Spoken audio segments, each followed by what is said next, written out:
Go ahead, Caddy. That's a tough one because, I'm going to say surprisingly, you got the 2-year weighted stuff going on. I'm not feeling good about this, but I'm going to say up. I think it went down. I don't think it's been a good year for Matsuyama. He's been a little injury too, I think, right? Yeah, he started at 6. He's 19. Oh, no, I'm done. Yeah, I was trying to go. I was going full on contrarian, like you're fooling me on that.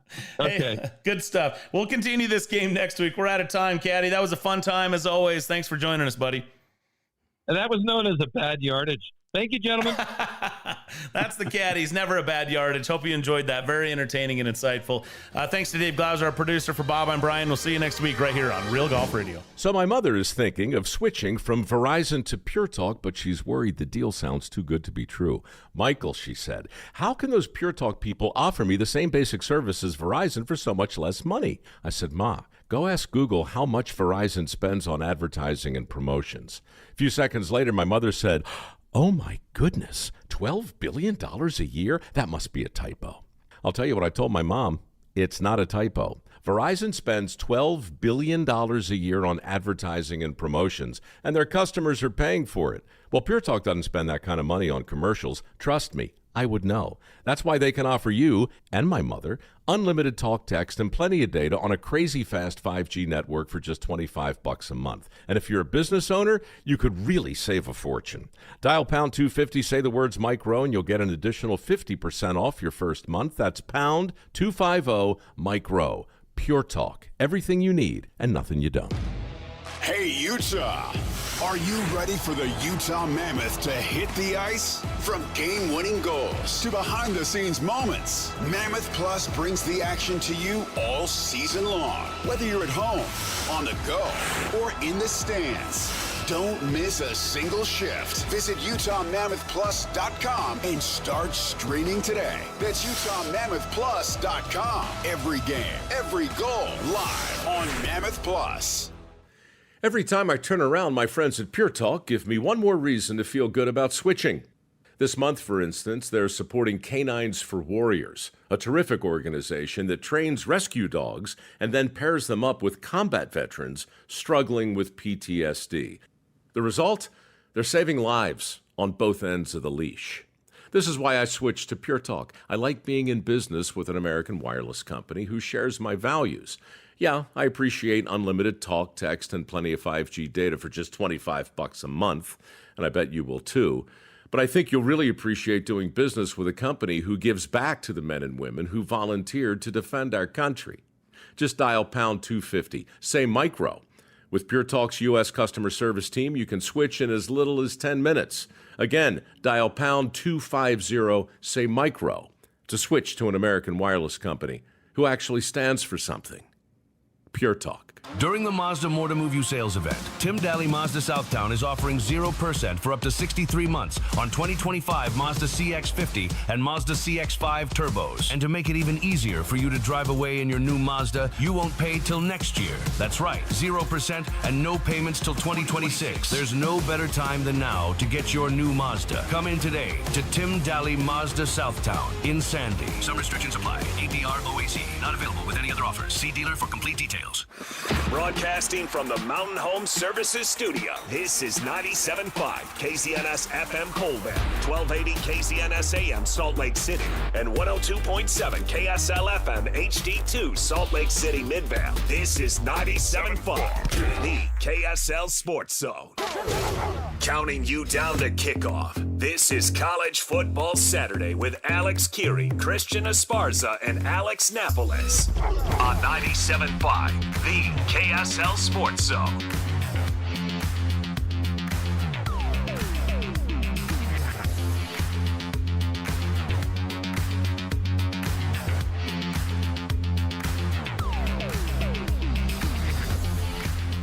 What's up, everybody? Happy Saturday to you. TV's on, 4 different screens on one big screen. We're watching football today, baby. We got all sorts of... There's no bye week bull crap anymore. We don't have to go through waiting to watch and see if the team's going to play this week that you're interested in seeing. The drama is going to unfold right before our very eyes over the next few weeks. And, of course, it all starts today. And here locally, of course, Utah, BYU, Utah State, all in action and all with kind of a lot on the line. I mean, the next few weeks, and I know it's bowl eligibility for the Utah State Aggies. Everybody looking at that one. UNLV is not something special. We'll talk about that. BYU and Utah, they may have some marbles on the line for this one over the next few weeks, right, guys? Alex Napoles, Christian Esparza, and myself, Alex Kirry. Thanks for hanging out with us on a college football Saturday, fellas. This is what we did all of our training for. Be ready for week 10, week 11, week 12 of the college football season. How are you guys? It's doing phenomenal, and you know, there's only a couple weeks left of the season, but there's still a lot of football to be played. Me and Christian were talking about it before the show. What's on the line for both of the local teams as far as Utah and BYU goes?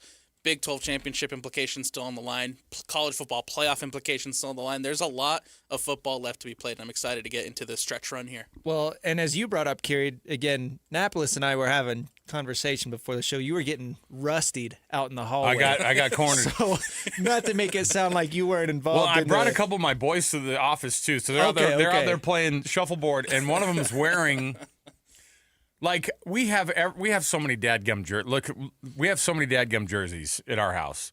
And half of them, there's no loyalty there. It's a jersey that showed up at the house. So one of my boys is wearing a Tom Brady jersey, and Rusty comes out there and is like, shows dominance. Hey, I don't know where you got that or why you're wearing it. And I'm like, all right. My 8-year-old's like, is he even supposed to be here today? Oh, yeah. Or did he just show up to talk Chiefs? He was definitely talk Chiefs. That's like a cuss word. What are you talking Chiefs? Yeah. Yeah, it was. He's indoctrinating my kids as I'm like, listen, Rusty, please don't try to preach the Chiefs gospel to my sons. I'm trying to keep them straight here, man. Away. Like I'm trying to keep these guys figured out so that they can. Look.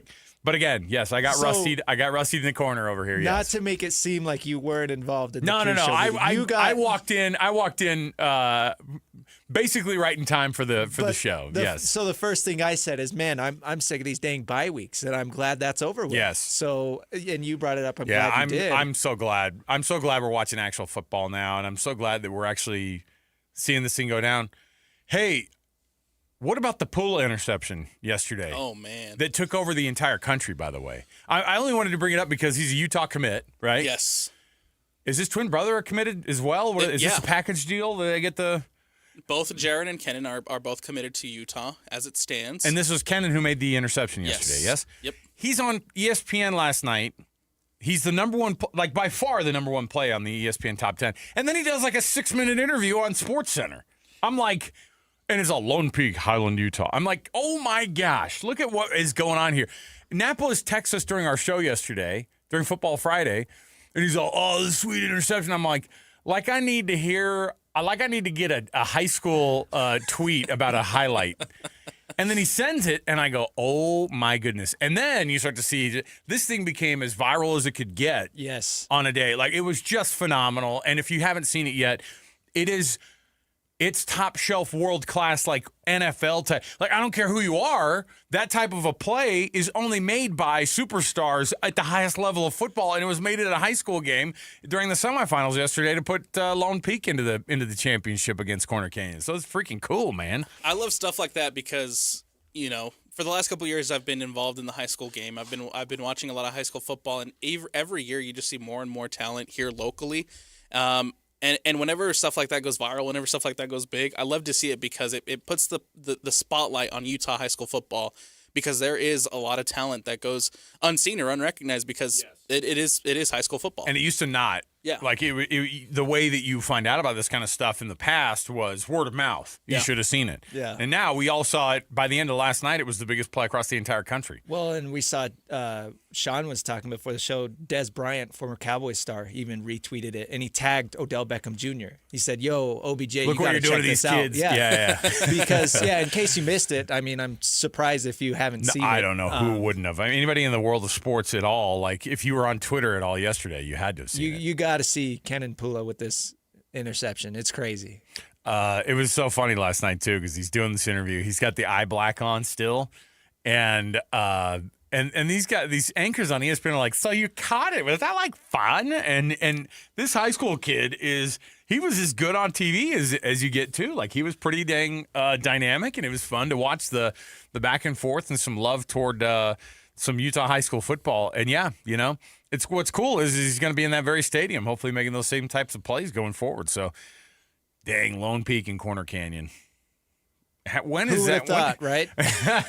You knew it was coming. You knew there was some. You knew when the playoffs started, it was going to be some version of probably Corner Canyon, Sky Ridge. Oh, it always is. It's always Corner Canyon and Sky Ridge or Lone Peak. But see, Lone Peak, when they lost those 3 games in a row, everybody was like, "Yeah, they're not the same," But of course, the only team that beat Corner Canyon this year in the state is Lone Peak, and they're facing off against each other in the championship. And I don't think round 2 is going to go the way of Lone Peak. Although, who knows what this type of vibe and what this type of all the attention's on Lone Peak because of what happened yesterday. Just that one play made everybody go, "Oh, this is going to be epic." And so we'll see. Corner Canyon puts up 59 in their semifinal game against a really good Mountain Ridge team. So college football, though, here we are.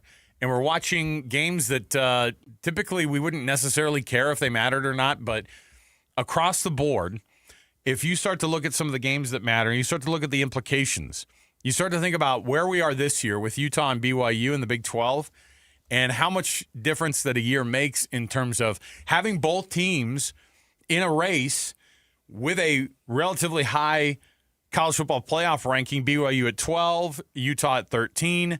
This is what we love, man. This is why you want the Big 12 to have that kind of representation. We've been wanting to have teams float to the top.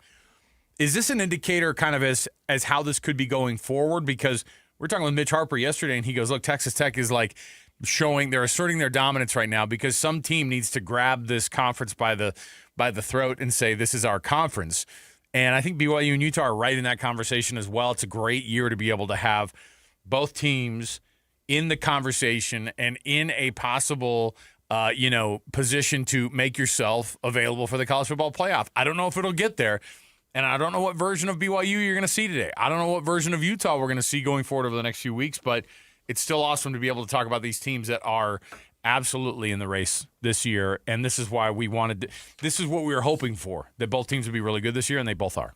They're both in the race. They both control their destiny as far as where they can be at the end of the season. I think for BYU, it's a little bit more clear. You win out, you're obviously into the Big 12 championship game. Then there you'll probably have the rematch against Texas Tech, which I think every player in that locker room would want to have that rematch, have another swing at that Texas Tech team. For Utah, it's in their hands, but a little bit more unclear where they might be because, right, there's still a lot of tiebreaker scenarios that could potentially get them into a Big 12 championship game. But even besides that, you win out and you position yourself in a pretty good spot to potentially make a college football playoff if you backdoor your way in with a couple losses to teams like Texas, to teams like Oklahoma, to teams like Notre Dame. So we'll see what shakes out there for Utah. Well, and with Utah being at 13, right, they are literally right on the edge. Yeah. So if they win out, somebody's going to drop out because a few of the other top 12 teams play each other down the stretch. Alabama That's hilarious. taking on. That's hilarious you'd think that, Christian. Yeah, right. I think that's real cute. What would make sense, but we all know the College Football Playoff Committee, doesn't always work the way that we would think. I think they don't always make logical sense. Texas is going to take itself out of this thing, not with a third loss. They'll have a fourth loss. I mean, the reality is that Texas is going to play at Georgia today, right? And then they host Texas A&M the last week of the season. So you're talking about the Texas A&M Aggies, who are third in the college football playoff, could make a case for being number one in the entire country right now because they're playing that well.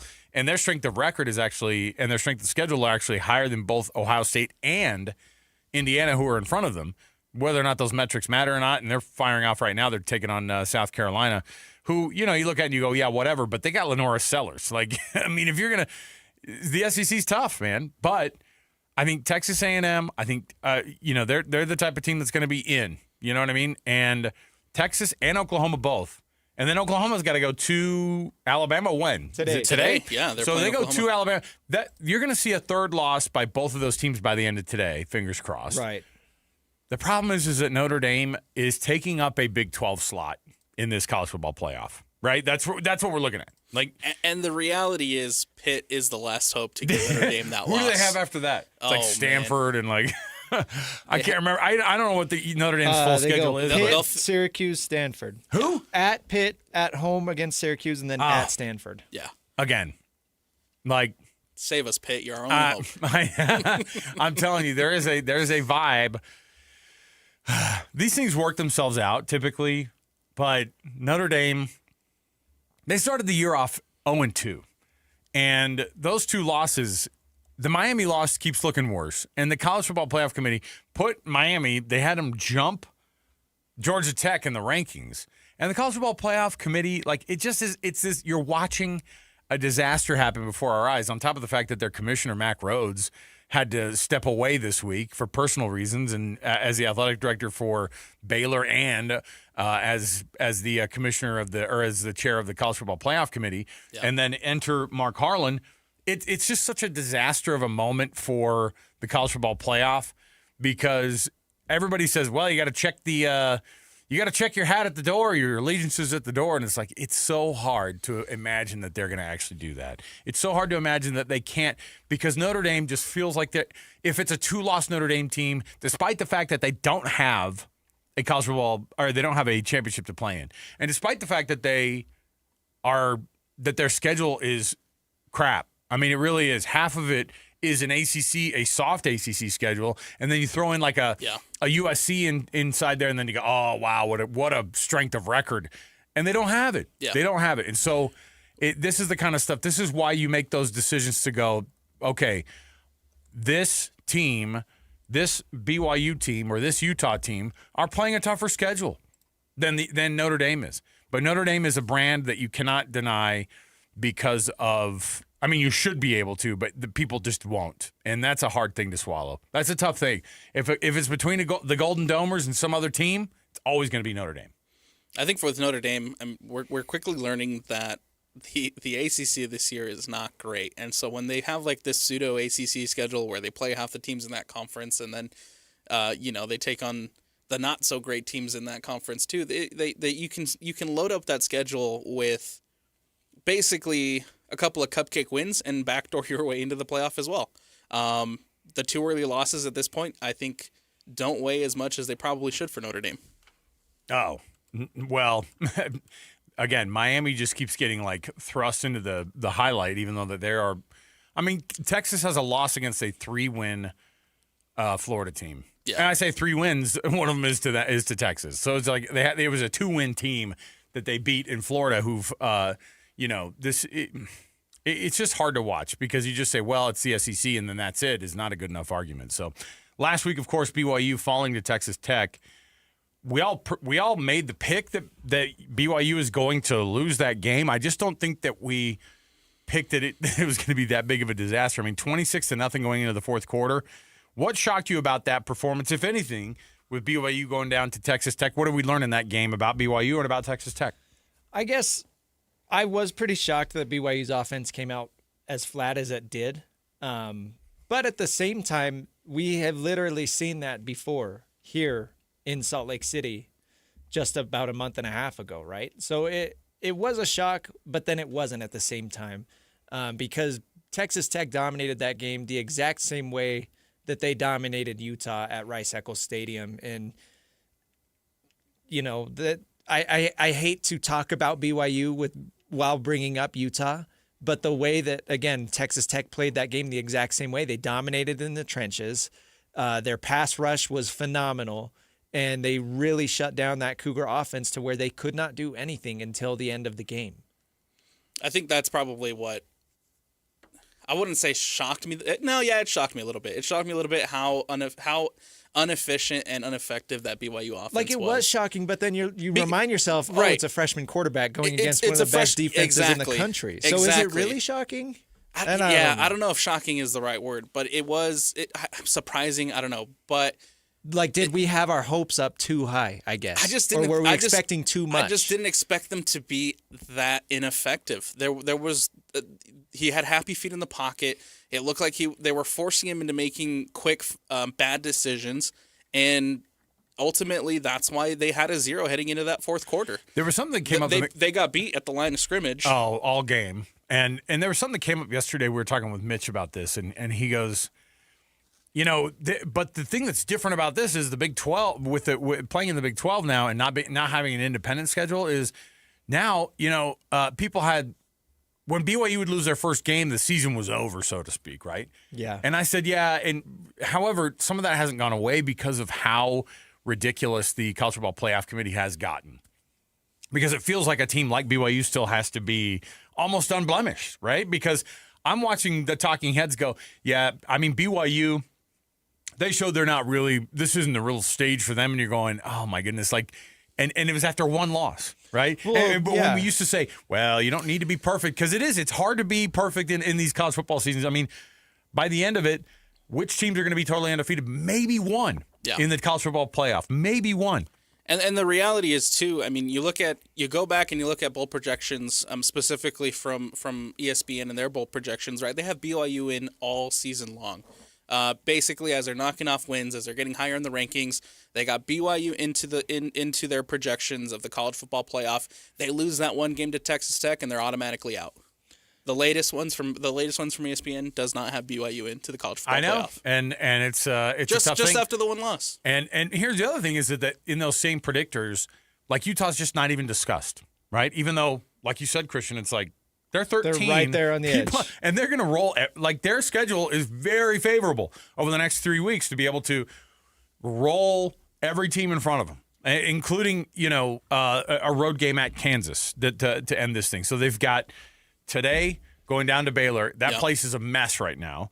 That program is a mess. Utah's going to go in there, and they're going to punch these guys in the mouth. You watch. It's going to be another 30-point victory because Baylor is on the verge of firing Dave Aranda, and their entire athletic department is in shambles currently. So that's going to be a problem.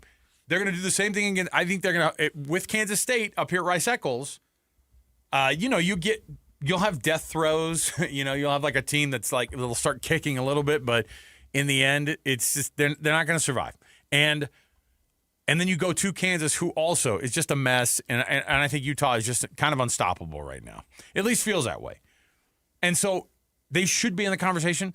And BYU's at least in this first team out kind of scenario that Oklahoma and them are right there. First teams out are BYU and Oklahoma. But with wins, I don't know what that looks like. With a win and getting to the conference championship game, that's not enough anymore too. Does that mean that they have to show up to the conference championship game and go to overtime? Even if it's a close loss, does that count? Does that matter? Or is it just you have to win, otherwise no one's going to take you seriously, and you won't get into the college football playoff? I mean, you have to win, and it starts with that. And frankly, that's all you can really worry about at this point. And you talk about control their own destiny or don't control their own destiny. Look, for both of these schools, BYU and Utah, all you got to do is worry about winning. And if things work out your way with the help that you may need, then great. And if not, then you shouldn't have lost the games earlier in the season. And that's frankly what it boils down to. And you can point to, not being like an agenda or whatever, right? But that's kind of what happens with BYU when they go independent for so long and they don't have that national brand and reputation anymore. And it's going to take time to build that back up. And these past 2 seasons are good steps forward. But until then, you're not going to get the benefit of the doubt when you need it in your favor, the same way that a Notre Dame is. And I know that Notre Dame is independent, and I don't want to contradict myself there. But obviously Notre Dame, as you were talking about earlier, Kirry, for some reason, they do have that brand. They do have that benefit of the doubt. And so now when you're a BYU or a Utah, it's going to take a couple seasons to build up that reputation. So then those things will go your way when you need it. Ruh-roh. We got ourselves a little bit of a shootout already in the Cincinnati and Arizona game. This is one we talked about yesterday. Like Cincinnati, obviously you can't forget about them, even though everybody after Utah, killed them a couple of weeks ago. Everybody sort of forgot about them. They are hosting Arizona today. Arizona, who's been a decent team without getting the recognition this year because they've lost close games. Mitch brought it up yesterday. He goes, "This is a 6-3 team, and they have an overtime loss against BYU. And the very next week, there was an overtime loss against a close loss against Iowa State. So you have 2 games that they would have been right on the verge of being an 8-1 team and a 1-loss team in conference play." and they're really good, and they're playing at Cincinnati, and it's 7-7. 2.5 minutes into this game, and they've both already scored touchdowns. And so it might be one of those classic Big 12 games where no one feels like stopping each other. And those are two pretty powerful offenses. So I've been really impressed with Noah Fifita. That's a guy who people have forgotten about, and that's a game that matters because you need Cincinnati. If you're BYU or if you're Utah, well, I am BYU, frankly, you need Cincinnati to lose. And if Arizona can give you some help, and then if BYU can, of course, do it and give you some help in that sense too. I don't know what it looks like going forward, but I think Utah, their best shot of getting in is the committee going, that brand is big, and I think they have that. I mean, the reality is that no one wants to take, I think, teams like BYU that seriously right now because the reality is Utah, people have had them top of mind as a Power 4 team for a while. And that matters. And that brand kind of matters. And obviously, in the college football playoff room, they can say it doesn't matter, but it does matter. Those brands do matter. And so those games are going to be important. Obviously, the Pitt and Notre Dame game is one that we're that we're wanting to see. This Pitt. We want to see this Pitt team beat Notre Dame because then that's a slot you've got to have. And if Notre Dame takes up a playoff spot, then there's no chance that a second Big 12 team gets in, I don't think. Probably not, because you're looking at, obviously you have that slot for Notre Dame. You still have to give the G5 or whatever we call them these days their slot. Yeah, and then you G6 have now, G7, G6, whatever we're at, and then you have, of course, the ACC slot. That's already 3 slots that you're giving away. Don't have room for it. Yep, don't have room for it. Well, I look at all these games and I see what has to happen today. I'm not sure what has to happen, but I do know that there are moments with these teams that BYU showed last week. Hey, you know what? This is still a team that has some work to be done. I think we knew that this team was going to lose a game somewhere. Yeah. And I think if it was going to happen, it was going to be against Texas Tech. The question is how do they bounce back? Because last year, the biggest difference was they lost 2 games in a row around this time of year, and then everybody kind of forgot about them. And then what happened? They got forgotten in the college football playoff discussion, even though they probably should have been in that discussion, considering that SMU ended up getting in, and that was a team that they had beaten head-to-head with the same record. So this is all important, and all day long we're going to be trying to figure out what this team is, or what these 2 teams here in the Big 12 are going to be doing. But Utah has a challenge in front of them. What is it that Utah's done, and what corner have they turned in the past few weeks that has gotten not just people's attention, but have gotten them to talk about this team being a potential playoff team? I think they unlocked Wayshawn Parker, man. Wayshawn Parker, 2 back-to-back 100-plus yard games. And I think Parker's finally Coach Witt said it best himself this week. He is the RB1. He's found that separation from the rest of the running back room, and they've been able to run the ball like crazy. They are the 3rd best team when it comes to running the football in the entire country, and that's unlocked the dominance that we see from Utah against Colorado and against Cincinnati. I think Devin Dampier's been healthy. You look at their loss against Texas Tech, you look at the loss against BYU. Dampier was banged up or got banged up in both of those games. I think since then, Bird Ficklin has taken a start, which gave Dampier a week off, and then they've had a bye week. So I think those 2 things have led to him. I don't know if he's 100%, but he's about as close to 100% as he can be right now. And, we all know that he's not known for his passing, right? But when he is not hobbled, he can make some throws, and he can do enough through the air. But then you add to what he can do on the ground, and then to what you're saying, Alex, Wayshawn Parker's emergence, Daniel Bray's emergence, the offensive line has seemingly kicked things up. So it seems like that's what allowed them to continuously score 40 points week in and week out, which is not something that we've been able to see from this Utah team for a very long time. Yeah. I was having a conversation yesterday with somebody who's involved with the Utah program pretty heavily, and they were like, hey, they still have to figure out this passing game. Like, if there's a part that makes you think, because look, Ryan Davis had a great year. He's had a great year. He's been really good. But I don't think people look at Devin Dampier and go, and I know he hasn't had to, but the problem is can he do it? And I think that's the big question mark. Both he and Bird Ficklin, you look at it and you go, so far the accuracy hasn't been phenomenal. Yeah. And if they're asked to win a game through the air, I don't know if they're capable of the it. games that he quote unquote had to, right? Their losses, Texas Tech and BYU, those were his 2 worst games through the air. And again, the health thing came up in both of those games, right? I mean, he's limping off the field in both of those games. And in the week prior to Texas Tech, it's like, oh, yeah, he didn't actually practice. Like, then we find out later, oh, shoot. He's got that ankle wrapped up, during practice, and he's not practicing until Wednesday or whatever it was. So I think that I would love to see that thing turn a corner. And, Jason Beck, it's not like he's doing what he can with the talent that he has, as Jeremiah Love just absolutely puts a touchdown in, but it was a beyond crazy. Did you see that spin move for him to get in the end zone? Oh my gosh, he's great, man. I like him a lot. I hate that guy. Are you kidding me? Today I do for sure, but man, that was a pretty freaking cool run right there. If there's gonna be somebody who's gonna make a difference, and if somebody's gonna be able to, that's the kind of. They look at guys like Jeremiah Love in the college football play, and they go, when they have to take those questions at the end of why they picked where they are in the playoff. And it's the kind of thing where they'll go, well, Jeremiah Love, he's a dynamic player. We really like what he's doing there, and I think that offense is rolling, and they've won 8 games in a row.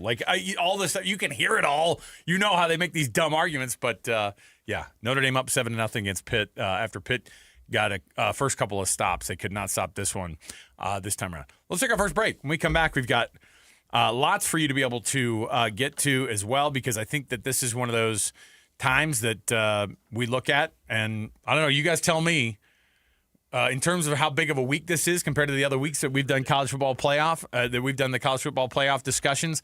How important is this week of all the college football shows that we've done this year in our college football Saturday? How big is this Saturday compared to the ones that we've had in the past? My question. It's big, but it's like, again, each week is just going to keep getting bigger and bigger. All you can do is just win, right? And if they do that's keep kind winning, of what it boils down to. If they do keep winning, it keeps getting bigger. Yeah. Yeah. Yeah, that's a great way to put it. The more you're able to rack up the wins, the bigger it's going to get as you get closer and closer to the end of the season. And then, of course, if BYU can make it to that Big 12 Conference Championship game, that will be the biggest of all. We'll take a break. We'll come back. We've got more to go in college football Saturday. Stay here, 97.5, the KSL Sports Zone. This is Jay Scott and Ben Anderson. Big 12 is recommending Utah Athletic Director Mark Harlan to replace Mac Rhodes on the CFP selection committee. I guess every conference has a commissioner that represents your conference, so I get it, but it's the stupid design of the playoff committee in general. Can I tell you who I would hire if I were Bert? I would hire a celebrity to go in there where all these people are just going to kiss their rump. Yeah. Sydney Sweeney, send her in. You know who's getting 3 Big 12 teams into the college football playoff? She's going into that room, and she's coming out with 3 berths in the playoff. What do you bet me? You got 4 in? 4? Baylor's in? How did Baylor get in? That's what I'm doing. You got to hire someone with some gravitas. We were picking between the Bearcats and Baylor, and we put Baylor in. Send a celebrity. That's all I'm saying. Catch Jake and Ben weekdays from 10 to noon on 97.5, the KSL Sports Zone. Tom, I'm on the sideline here with Doug Smith Chevy. Doug, the NCAA has changed its rules regarding NIL money. What do I have to do to land an amazing new 2025 Chevy Silverado? Just come on down to Doug Smith Chevy in Spanish Fork. Doug, I'm more than happy for you to use my name, image, and likeness. All I want to know is, how do I get one? You have to buy it, Scott. Together, let's drive. Get 2.9% APR financing for 72 months for well-qualified buyers when you finance with GM Financial on all new 2026 Chevy Silverado 1500s. No one knows Chevy like Doug. At Peach Windows and Doors, they help homeowners stay in the homes they love while upgrading to the elegance, efficiency, and natural light of today. With hundreds of 5-star Google reviews, their clients know Peach Windows and Doors deliver what they promise. I wanted to replace standard-sized French doors with a large custom sliding door. The update required checking a weight-bearing wall. Plus, I wanted a couple of different styles of windows. The new sliding door created a much brighter and open look. Peach was so helpful along the way with recommendations and ideas, and the installers were efficient and respectful of my space. I was thrilled with Peach Windows and Doors. Give your $1 million home the $1 million feel it deserves. Don't wait on that someday project. Visit Peach Windows and Doors Salt Lake Showroom. Schedule a free in-home visit. You can also explore at peachwindowsanddoors.com or just call them at 801-566-1255. Peach Windows and Doors, where amazing home transformations begin. Attention Jazz Nation. The long wait is finally over. Mountain basketball is back and better than ever. Let's go! All tickets are on sale now, and you won't want to miss the action. Jump on the opportunity to watch your favorite players live and in person. Whether you're after season tickets, mini plans, or single game matchups, the Utah Jazz has got your back. There's a plan for every fan. Don't miss out. Secure your seats today and be part of the excitement all season long. Let's go! Visit UtahJazz.com today. From the first twinkle on Temple Square to the last toast of the night, make your holidays shine 10 floors up. The roof is now open. Perched high above the city in the historic Joseph Smith Memorial Building, every table feels like a front row seat to the season. The anticipation is over, just in time for your merriest gatherings and special occasions. Now with an all-new design and an a la carte menu that wraps Utah favorites in a festive bow. Share a plate of our house-made Utah scone, pass the reimagined funeral potato bites, slice into your perfectly cooked steak, then stop and linger over local honey-drizzled desserts, berry cobbler, and chocolate pudding that tastes like holiday magic. The delicious menu doesn't stop there. Why not try our birria short rib, pork ossobuco, maple glazed salmon, shrimp scampi, and our fried chicken mac and cheese. All dishes made to celebrate togetherness. Elevate your traditions literally. Preview the new menu and reserve your holiday table at theroofslc.com. This is The Roof, where the holidays taste like home. During the Mazda More to Move You sales event, Tim Daly Mazda Southtown is offering 0% for up to 63 months on 2025 Mazda CX-50 and Mazda CX-5 turbos. And to make it even easier for you to drive away in your new Mazda, you won't pay till next year. That's right, 0% and no payments till 2026. There's no better time than now to get your new Mazda. Come in today to Tim Daly Mazda Southtown in Sandy. Some restrictions apply. APR OAC. Not available with any other offers. See dealer for complete details. Monday at 10, parking. It is a big business in Salt Lake City and a challenge. It's a fight to find a spot. The pressure. No, it's always busy. And the cost. When folks park on the street, it needs to be managed. Especially if you end up with a ticket. I paid. I came back. I had a parking ticket, so I'm literally doing a dispute right now. From the top reasons for a ticket to the street with the most citations, KSL investigates the parking ticket hotspots. Monday at 10 on KSL and the KSL Plus app.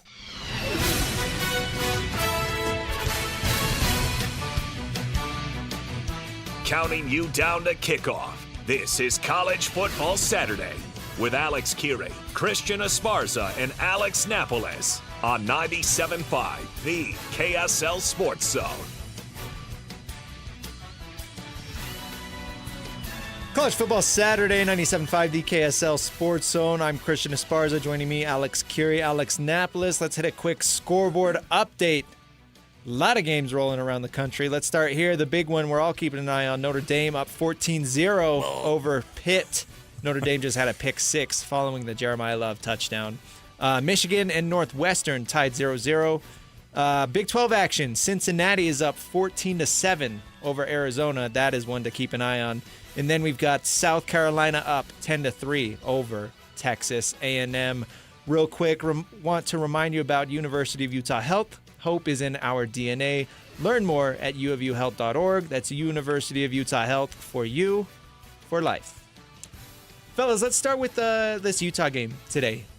Going down to Waco, taking a game at Baylor. I have heard a lot of talk about this, and I kind of agree with it as well. Want to get your guys' thoughts.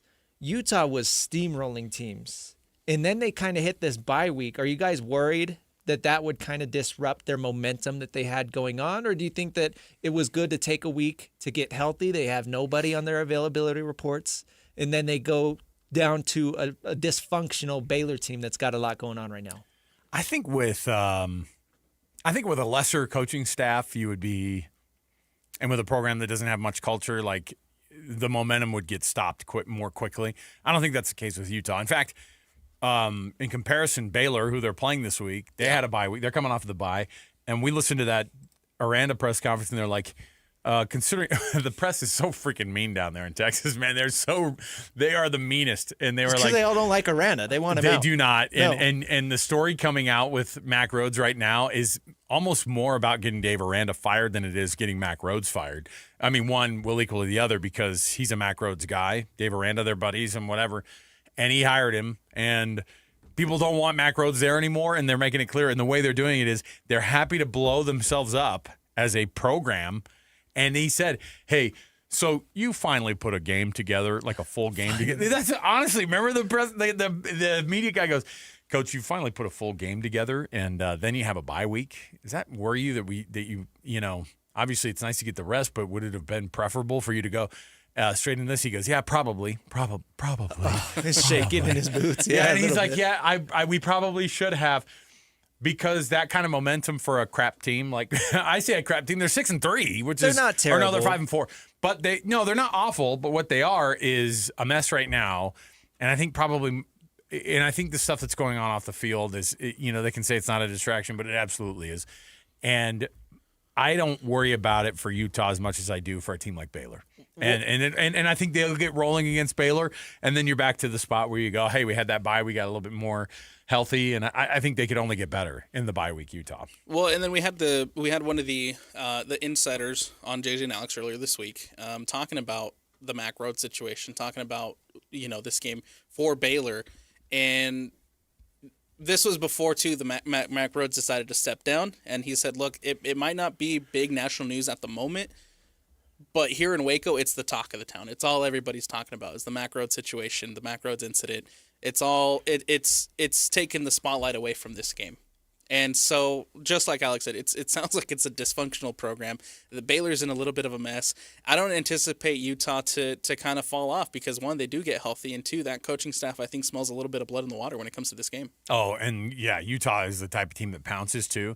It wasn't just that too. He even said, look at the timing of this thing and how it's coming out. This is an incident from like 8 weeks ago that he got after, again, putting your hands on allegedly on like your superstar player and like getting into an altercation, both verbal and physical on the field. Those are the allegations. And that's why he's stepping away for personal reasons, you know, and you go, yeah, it's also because he's a massive distraction to the program. He's a massive distraction to his own, you know, the college football playoff committee and all those things that are going, that he's part of. And so this thing gets blown up, and I'm telling you, Baylor's going to have a real problem, and they don't have, I think, the mental capabilities. I think the players, look, if you're Utah, this is a recruiting trip. Is that me? That's like the ultimate like SEC like kind of movie. Like, yeah, this is a recruiting trip. You need more depth at running back. Go down there, maybe get in the ears of some guys. Be like, you want to bail out of some place? I don't know, hang out here. So it's a massive difference, I think, between two teams coming out of the bye week. That was a huge distraction for Baylor, a momentum killer for them. And Utah's had too much momentum over the past. It wasn't just a 1 week deal for them. They've been doing it for the last few, and so I think they'll just continue. I think it'd be hard to see a Utah team going down there and laying an egg after a bye week, because I just think that they're the best version of themselves right now. When it comes to defensive play in the Big 12, you have Oklahoma State at the bottom. You have Colorado second to last, West Virginia third to last, and then Baylor right there. Their defense this season has been Swiss cheese. Specifically the rush defense. And where does Utah thrive right now? Running the dang ball. There you go. But, you know, Sawyer Robinson is a really good quarterback. He is. He is one of the best quarterbacks in the country as far as statistics-wise, right? And I am worried that Utah might not have faced a quarterback of his caliber yet this season, right? They saw Arizona State without Sam Leavitt. Bear Bachmeier has had ups and downs, but he's a true freshman. Will Hammond came in off the bench and diced up Utah, but he didn't really look the same later on in the year. Well, right? but here's the good news is they faced I was about Brennan to say, Sorsby from They Cincinnati, did. and that's a guy who I think he was as good going into that game as anybody in the conference in terms of taking care of the ball, efficiency, all those things, and they made him look foolish. They made him look dumb. Who's better, Morton, Sorsby or Sawyer? Robertson's got better numbers, right? They have no run game. But they have, that's all they do is they pass the ball. I think they go for like 112 a game or something like that, and even then you're going to be hard pressed, and their running backs dinged up, and I think that they have to only go to the pass. I mean, the same thing. What's interesting is BYU is going to be facing Josh Hoover, who's the same kind of a story where it's like, hey, TCU's running back, Kevorian Barnes is out, and that's a huge thing for them because then they're going to be relying almost wholly on that passing game, and that's going to be tough because BYU's defensive backfield pretty darn good compared to their run defense, which right now is not looking great. I think in this one, if you have that ability and you have the ability to contain Sawyer Robertson defensively, which I think Utah can, I think that will be. I think that's my key. An early key here for this Utah Baylor game is just containing. Spoiler alert. I know, containing Sawyer Robertson. Christian limits you to one key, by the way. So if that's your key, you have to commit to it. I'm sorry. Are you sure you want to commit to that? Is that the key? I've already committed. I've already locked it in. Here's speaking of a guy, Wayshawn Parker. You brought it up, Napoles. We've talked about it all week. Wayshawn Parker's been kind of unlocked, right? He's been the best Wayshawn Parker that we've seen at this program since he came in, and I think this was the guy we were anticipating maybe from game one, maybe expected a little bit too much to just like, hey, turn it on as soon as you get to Utah, kid. Instead, it's been a little bit of a slow burn, but now he's turning it up, and this is a really good running back. Here's what Kyle Whittingham said about Wayshawn Parker at the running back spot. Obviously, you have a guy like Daniel Bray who still is important to that run game, but here's what he said about what Wayshawn Parker has been doing as a running back. First of all, we're giving him more opportunity, which is a good thing. He's had more carries. He's shown a lot of explosiveness. You talk about explosive throws, you also need explosive runs. That's another way to get explosive plays, and so he's given us several of those. He's a really good back, and he is really starting to hit his stride. As I mentioned 2 Saturdays ago against Cincinnati, that he has really separated himself right now as running back one. Witt loves having a good running game. I'll be honest, he loves it more than a passing game. I mean, like, yeah. Not just that. Like, think about what he's talking about. Here's how he's got his new offensive coordinator. I don't know if you know this. I think one of the closer guys he's ever been to in his kind of coaching career has been Andy Ludwig, who also I don't think was that close to him. I mean, this is a guy who Witt talks to his offensive coordinators almost through the media. Remember when he was talking about Jason Beck and what he does for this offense? He's like, yeah, I hope he keeps doing it. I really love this ratio of 2 runs to 1 pass. I hope we kind of can stay. That's when we're at our best. And he's kind of basically telling Jason Beck, we're not going to be throwing the football, my guy. We are running this ball. We're going to have the most running yards. We're going to have the most rushing yards in conference. This is one of the best rushing teams, not just in the country, but one of the best rushing teams we've seen Utah ever have, right? Like, from a yards per game perspective, it's almost – I mean, you kind of hate it because you don't really want to be known as this, but like you've got some pretty darn good numbers. You're like a military academy out there. Is that an insult these days? You're like, oh, geez, what are you, Navy, running the ball for 400 yards a game? But it works, man. I mean, he likes it like that. So here's Witt talking about the defense, who's been really, really good. Also, on top of it, it's not just one to have a really efficient and highly ranked offense. They've got the same thing going on the other side of football, arguably even better with their defense.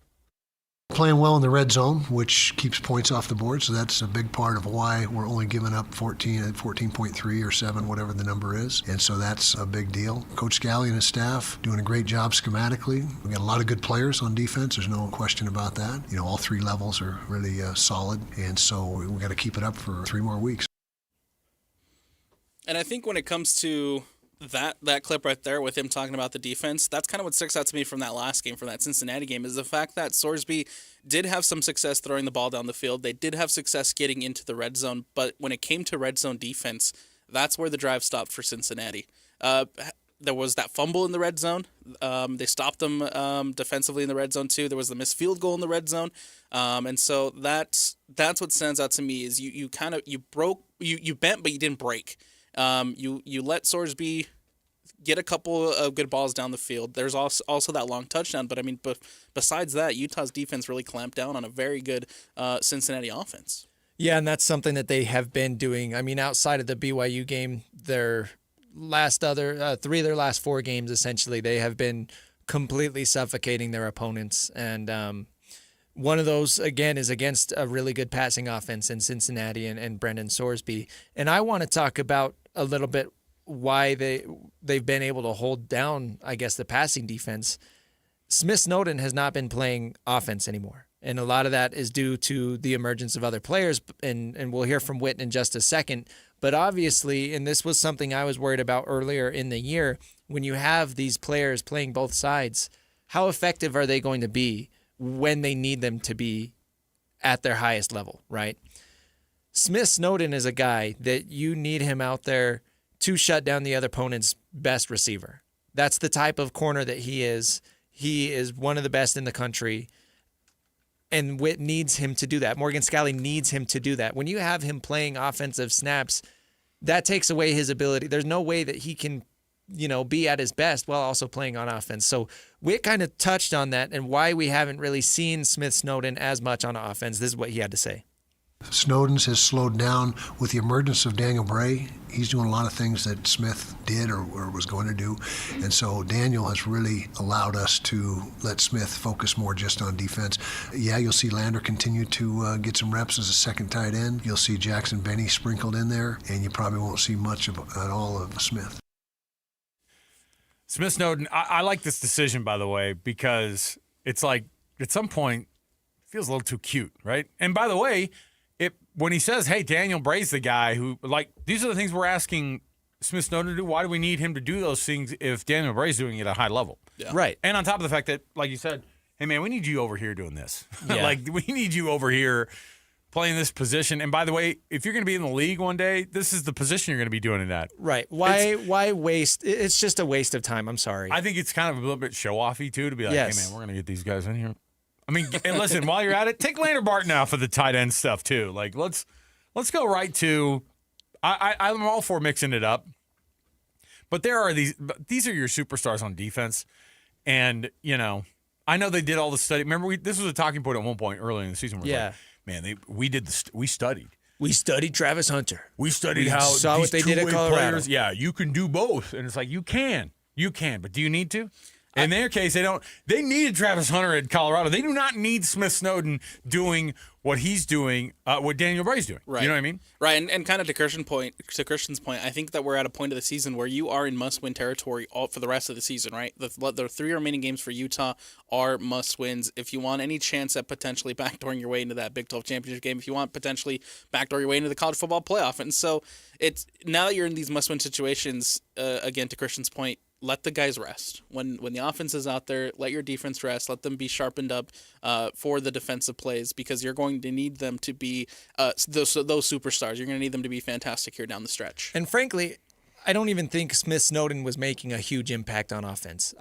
It's not like they're losing a key offensive player. I think what we've seen from Daniel Bray over his last few games is already better than what we had seen from Smith Snowden. And that's not a knock to Smith at all. He's a defensive guy, and that's where he needs to stay. And I think, too, once we saw the emergence of Bray, once he came in, I mean, we already saw Smith Snowden kind of take time off of the offense, right? We didn't see it. We haven't nearly seen him as much as we saw in the earlier stages of the season. And so that it bodes well for Utah to leave Smith on the defense and let him focus on being the best cornerback he can be. I love the idea, too, be like, look, shut it down on offense, man, for Smith. Let him do his thing. And then next year they go, I don't know, we're going to start bringing in those new wrinkles with they start moving these guys. It's always going to be a talking point. And you know what? You got to respect what Travis Hunter did, but there's a reason that nobody ever did that before. Right.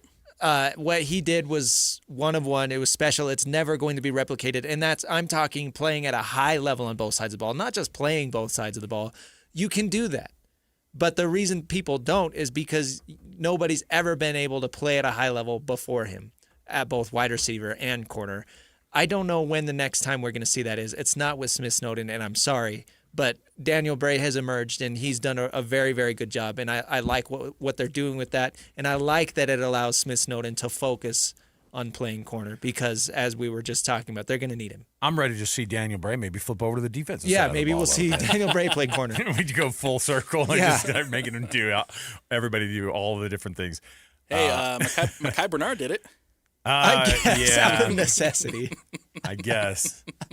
Yeah, how'd that go, by the way? Yeah. That guy still probably has nightmares of Jackson Smith-Njigba. Thinking of who he had to cover in that game. Yeah. And Ohio State sits their best wideouts, and then who's playing in that game?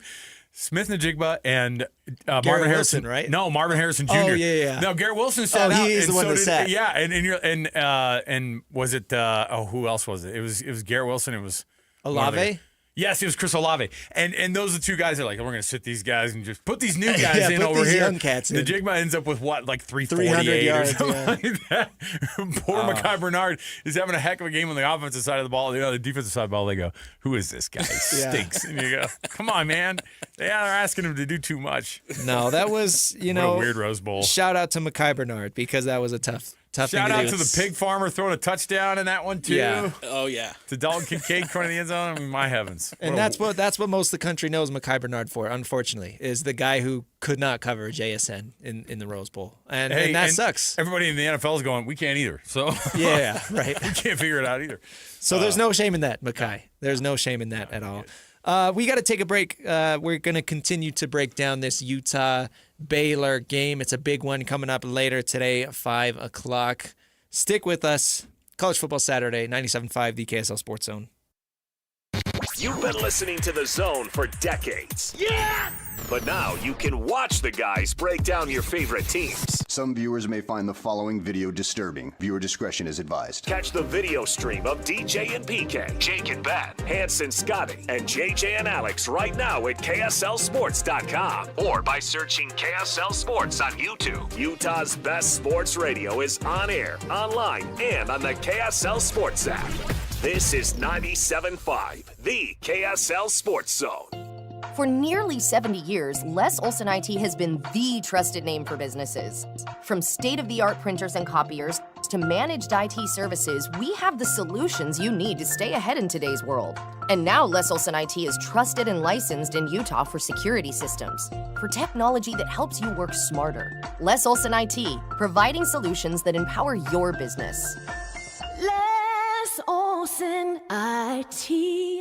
Hey, Utah County golfers, the Back Nine Indoor Golf Lounge in Orem is now open right across from Costco. It's your new go-to for golf, games, and good times. Become a founding member today for just $25 down and lock in their biggest discounts for life. And Back Nine will donate $50 to a high school golf team of your choice. Experience 4 full-swing simulator bays with comfy seating, 75-inch TVs, and 4D massage chairs. Perfect for date nights, parties, and corporate events. Plus 2 putting greens, an Xbox gaming lounge, free drinks, and Wi-Fi. Trained like the pros with secure 24/7 access so you can play in leagues and tournaments on your schedule. With locations in Pleasant View, Murray, Lehigh, American Fork, Spanish Fork, Cedar City, and St. George, there's a Back Nine near you. A Back Nine membership makes the perfect gift for the golfer in your life. They'll thank you all year long, whether you're golfing with them or relaxing in the massage chair. Sign up for a free demo at theback9golf.com.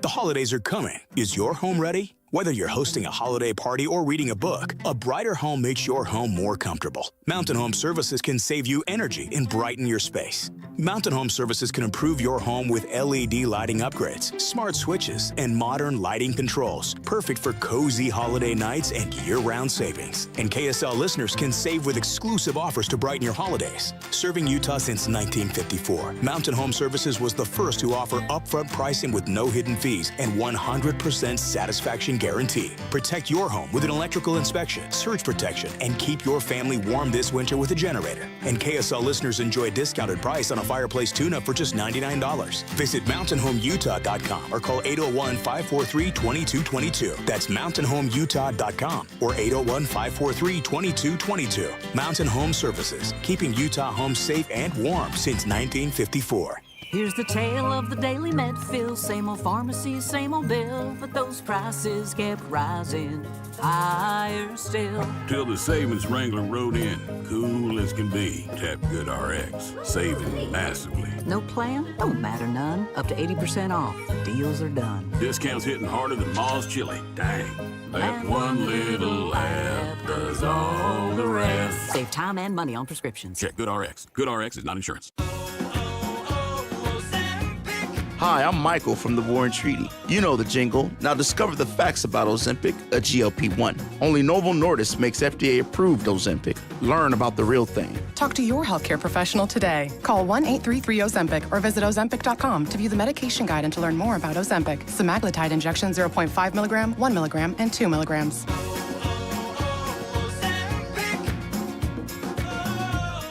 Get the latest Utah sports headlines delivered to your inbox With the KSL Sports Newsletter. from the Jazz, Utah Hockey Club, BYU, Utah, Real Salt Lake, and more. Be in the know of all things sports in the state of Utah. Visit KSLSports.com to sign up For the KSL Sports Newsletter. The KSL Sports Zone and Hercules Credit Union are highlighting people that impact youth sports. Nominate the youth sports volunteer you know for the Hercules Hero of the Week at KSLSports.com.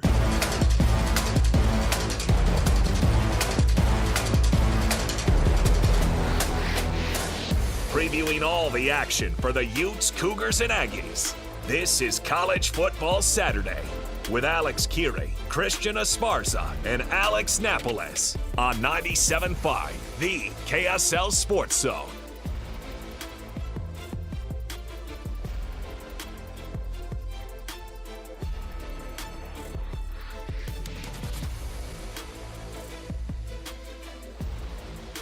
Welcome back in College Football Saturday, 97.5, the KSL Sports Zone. I'm Alex Napoles. That's Alex Kirry. He's Christian Esparza.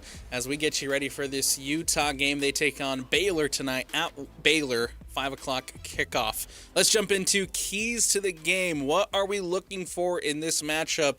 Utah, of course, has to win out if they want to keep any hopes alive for not only the playoff, but a Big 12 championship berth as well. Christian, what do you got, man? I want to see this pass rush get going, man. We know that all Baylor can really do is pass the ball. Sawyer Robinson is a really good quarterback. Best numbers in the Big 12 this season. The best way to slow that down is to get to him. And John Henry Daly started off the season really strong, and he's been a good player ever since. But I want to see him come out of this bye week with the fire in his gut. I want to see him come out and just put out a dominant performance. And then Logan Fano as well. We all know what he can do. So I want to see them come out and do something crazy together.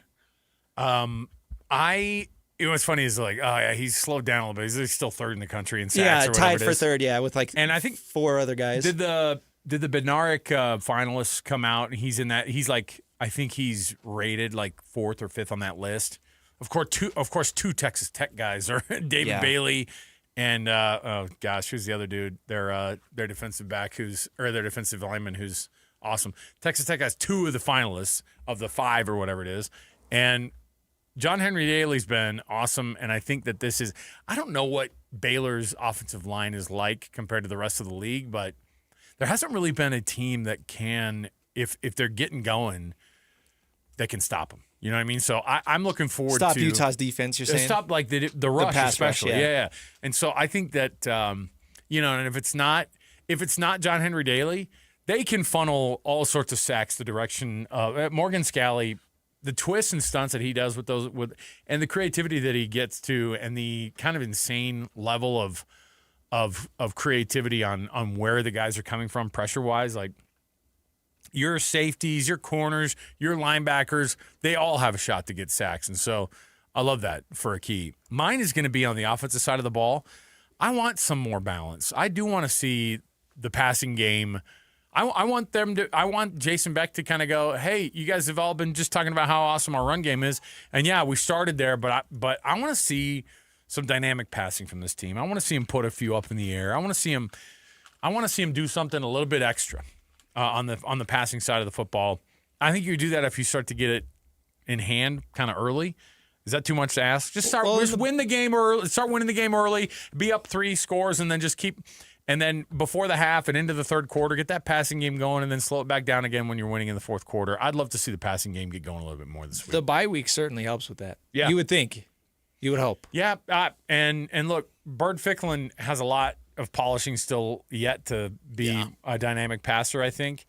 And Devin Dampier has shown flashes, but I think that I would love to see like if they're going to go far, and with him coming back again next year, you got to get some passing quarterbacks. You know what I mean? You got to get these guys back to the level of being able to mix it up enough to where the defenses are going to be way off balance and way out of the game. Because the run game, that establishes dominance, and that the bully mentality is great. I like to see some dynamic passing, though. I'd love to see the Utes get there. Even in a game like this is a Baylor team who's not very great at stopping the pass either. when it comes to the defensive side of the ball. So if Utah can find some soft spots in the coverage and think about airing it out, absolutely, because you don't want to be the team that just relies on the run game.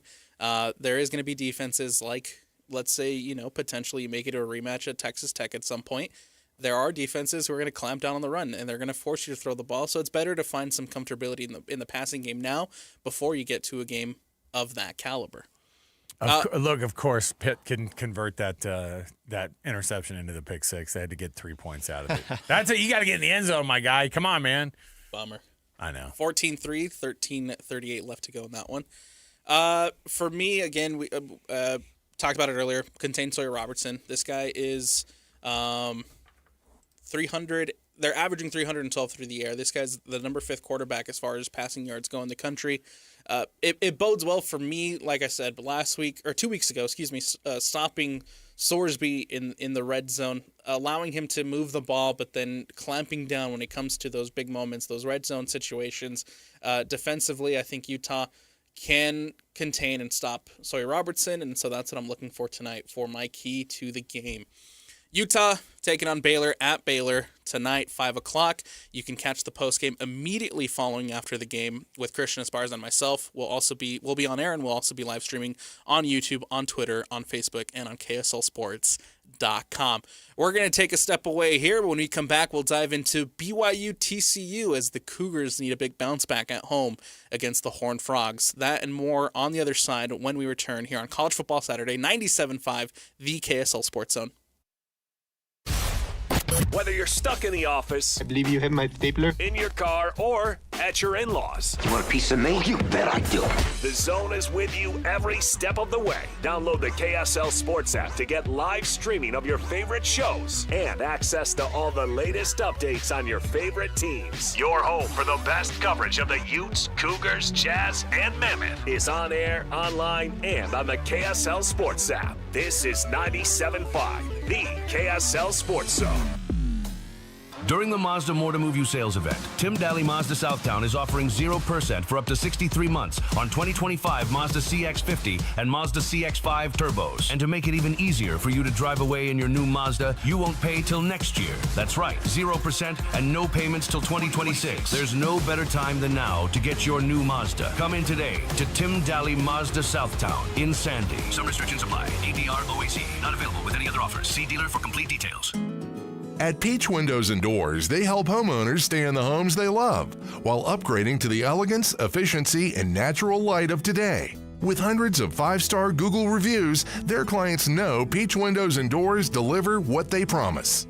I wanted to replace standard-sized French doors with a large custom sliding door. The update required checking a weight-bearing wall. Plus, I wanted a couple of different styles of windows. The new sliding door created a much brighter and open look. Peach was so helpful along the way with recommendations and ideas, and the installers were efficient and respectful of my space. I was thrilled with Peach Windows and Doors. Give your $1 million home the $1 million feel it deserves. Don't wait on that someday project. Visit Peach Windows and Doors Salt Lake Showroom. Schedule a free in-home visit. You can also explore at peachwindowsanddoors.com or just call them at 801-566-1255. Peach Windows and Doors, where amazing home transformations begin. Make game day yours with the Utah Mammoth app.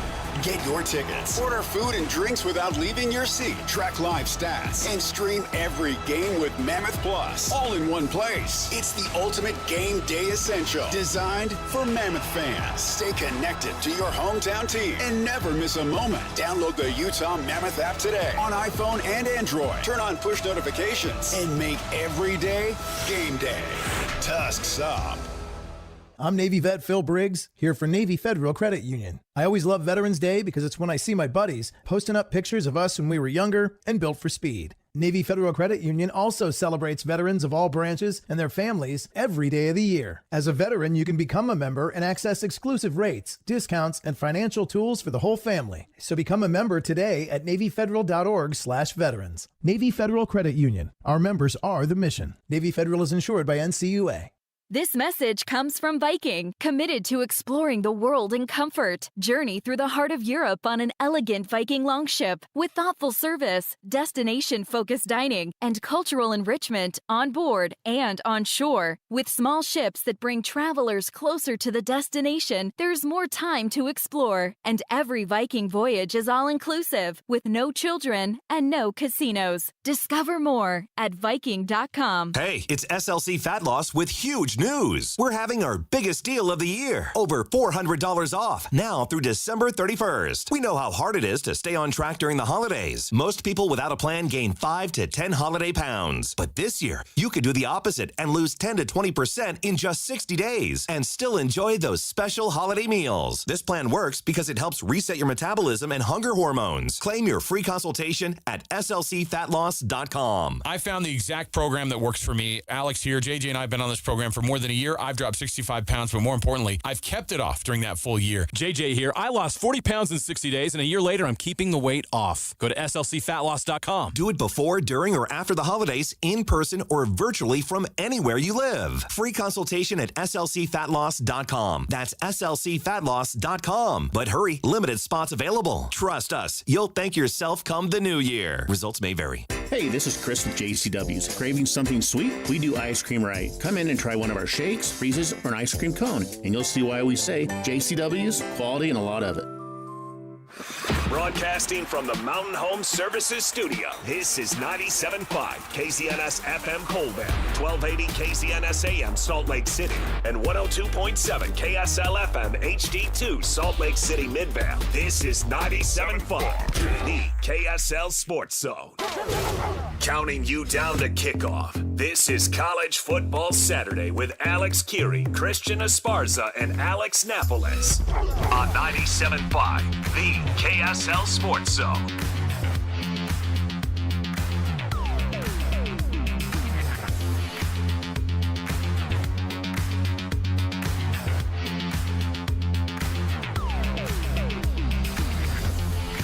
Welcome back, everybody. Happy College Football Saturday to you right here on 97.5, the KSL Sports Zone.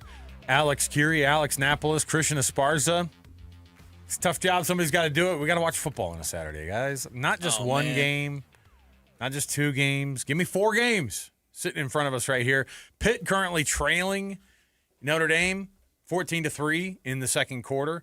They've at least stopped some of the bleeding on the defensive side of the ball, but yeah, we'll see. I mean, this is a team with the best rush defense in the country, and Jeremiah Love, of course, had already a signature 60-yard run on him. Yep.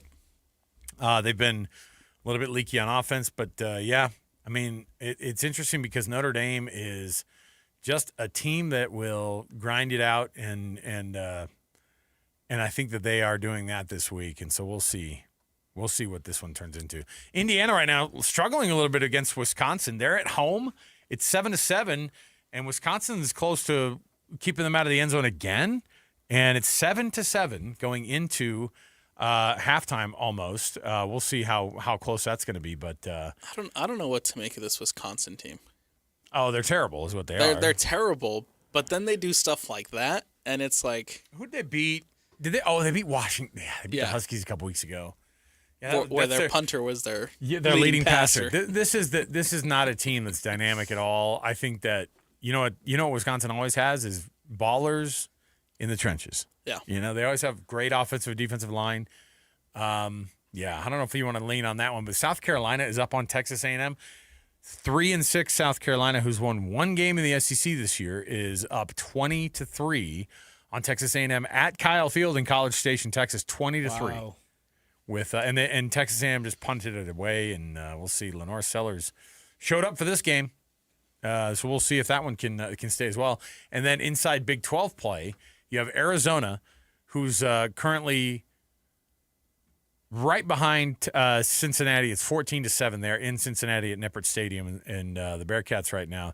Well, Brennan Sorsby, not perfect. He threw another pick again, and this is a guy who only threw 1 in the season, and then had a couple turnovers against Utah, and now has a pick against Arizona. So there you go. All right. Let's jump in here. Let's talk some BYU versus TCU. You talk about teams and games and conference play that is tough every week. TCU has got talent. They always do. Sonny Dykes is a great coach. He's a great offensive coach. The question is what are they going to be able to do? Their best running back, Kevorian Barnes, is out this week, and they already don't have a super dynamic running attack. He had a great game against North Carolina. He's had a couple of 100-yard games since then, but now he's not playing at all today. So BYU, late kickoff at home. This is a TCU team, I'll tell you, when they were in the Mountain West, they were the bugaboo team for them. Like, they could not get past the Horned Frogs for the life of them, it seemed like, year after year, losing to Gary Patterson and his guys. This is a very different team. This is a very different time for both of these teams. What does BYU have to do? Christian, you talked about it, obviously. You just have to keep winning. How do they do it against this TCU team down in Provo tonight? I think first off is you can't lose the game essentially on your first 2 or 3 possessions, right? And last week, talking about Texas Tech, I said that if BYU went down 2 scores in that game, the game was over. And they did that on Texas Tech's first 2 possessions. And part of that is because obviously BYU starts off the game. They shank their first punt. It goes 19 yards. Yeah. Texas Tech gets the ball at the 40-yard line. They have a short field. And then they do force a punt from Texas Tech. Muffed. And then it's muffed. Yeah. And Tech gets the ball with the short field again, and they go up 10-0. So I keep thinking about how different that game might have gone last week if those 2 mistakes specifically didn't happen so early on for BYU. So I guess it starts there, right? Like, don't lose the game for yourself early on in this one. But it's nice for the Cougs to be back home. They haven't had a home game in like 4 weeks. It feels like it's been forever. Yeah. Plus the 8:15 kick. The environment is going to be crazy. They love playing at night, no matter how much Napoles and I don't like doing the 1 a.m. post games. The Cougs like to play at home at night. So I think this is a good environment, and that's where it starts, right? Taking care of the football and having that home crowd behind your back. And I think one of the things that gets lost in that Texas Tech loss is how honestly how great that defense was. This is a Texas Tech team that going into that game was averaging over 40 points a game. They were putting up 40 on just about everybody that they played. And how many times did Texas Tech get into that red zone and just wasn't able to capitalize on those opportunities, thanks to big plays from that BYU defense? There was a couple of big throws as well from Texas Tech wide receivers, but the BYU defense showed up. They played their guts out. They played their hearts out. And I that's honestly what BYU is going to, what I think is going to carry them into potentially winning out the rest of the season, is how great their defense continues to play. Obviously, they have to sort some things out on offense. They have to figure out. They have to get Bear Bachmeier, I guess, comfortable once more in that offense. Yeah, he looked more out of sorts than we've ever seen him this year, which is like, week 9. You kind of and again against one of the best pass rushes in the country. Yes. David Bailey is a disaster for offensive lines, and Mitch and I were talking about this yesterday on Football Friday, and it was like, Isaiah Jada, like, first play of the game just gets like blown up, and then and the rest of the game, David Bailey was just a disaster for that O-line. The rest of the day, like the entire rest of the day, he was just a menace, and you could see why he's one of the best in the country. You could see why he was highly sought after and a big target for them from a money standpoint. Highest paid player in college football, allegedly. That's wild, right? Like, think about it. He comes out of Stanford. He's got the Stanford degree, and he's getting NFL money before he even gets to the NFL. It's crazy. So yeah, I'm interested to see what he does. Like, we've seen a Bear Bachmeier who has been better than an 18, 19-year-old typically his entire year. So coming back from a loss like this, what version are we going to see? Are we going to see that mature guy who comes back, flushes those things? He just seems like the type of even-keeled dude that can come back from this. Obviously, we'll be able to see tonight, but BYU can't afford, like they did last year, to have 2 losses in a row. They know what the score is, like, in terms of what the rest of the country will say about them and what their ranking will look like after a second loss in a row, because they did this last year. So are you better than last year's team? Are you better than your last year's team mentally? I don't think anybody expected him to be better than Jake Retzlaff this year, and I don't know if he's necessarily been better, so to speak, but what he has been is just as good from the win-loss standpoint. And Jake made big mistakes in big moments. And the Kansas game was one of them. Yeah. And he gave that game away. And people looked and they went, bench him. Right? I mean, we were talking last year, people were going, get Jake Retzlaff out of here. Like they were saying that. And I don't know what the option was. I can't remember what the option was for him after that at quarterback. I honestly couldn't tell you. But everybody wanted that guy in. Like everybody's like, hey, put the backup in. It's like, no. Bohannon, right? It was Gary, yeah. Gary Bohannon. Oh, that's right. Gary Bohannon. Oh, it feels like it's 5 years ago now, doesn't it? Think about how far we've come with this team. Like Gary Bohannon last year. Holy cow. So I think that this team, they've got a lot in front of them. Obviously, how can they react? Aaron Roderick talked about Bear Bachmeier and the offensive coordinator's got to kind of babysit his new quarterback's feelings a little bit. He's got to kind of make sure that he's there mentally. Here's what he said about how Bear was feeling after that loss. He was really hard on himself. He felt like it was his fault, and I'm not surprised. He's a freshman. He finally had a bad game.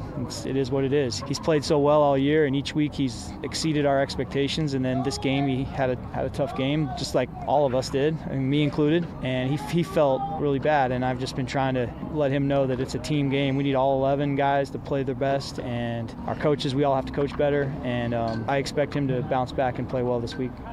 I'm glad he brought up that he didn't have a very good week either. Like the dynamic play calling, sometimes he's a step or two ahead of the people across from him. He felt 2 or 3 steps behind that Texas Tech team most of the time, which is weird to come out of the bye week for BYU as flat as they did. I think that they want to get back and playing a game as quickly as possible. Kalani Sitake talked about Bear Bachmeier's response as well and what that's going to look like this week and what they expect out of the kid. Yeah, he's going to respond the right way. I mean, he knows that it wasn't his best outing. It wasn't the best for our entire team. But I know one thing about him. He's willing to work. He has great work ethic, and he's going to be better next time. And so we're looking forward to seeing the improvement, and he's committed to doing that.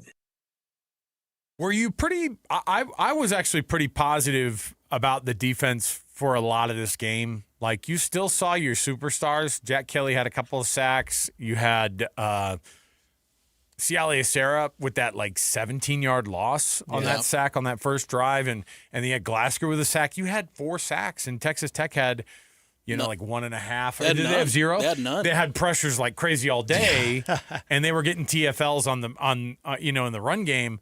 But what they were not getting was, as Brendan Sorsby gets picked off again by Arizona there, his second of the day. I don't know if I didn't see out of Bear Bachmeier a response that I necessarily anticipated. He was out of sorts all game, but so was most of the team. And I think that's the coaches included. And I think they were pretty quick to say, hey, we struggled in that game too. And they did. And at some point, even if your defense is playing pretty well, they're going to get ground down when they're having to be on the field as much as they were. And I know that the time of possession ended up being pretty close, but it just felt like BYU was never on the field, right? On the offense. That's what we were talking about in the postgame. BYU actually led by 30 seconds. Wild. And when I saw that, it blew my mind because, it felt like BYU never had the ball. And when they got it, it seemed like every down was every time they had it was a 3 and out. Yeah.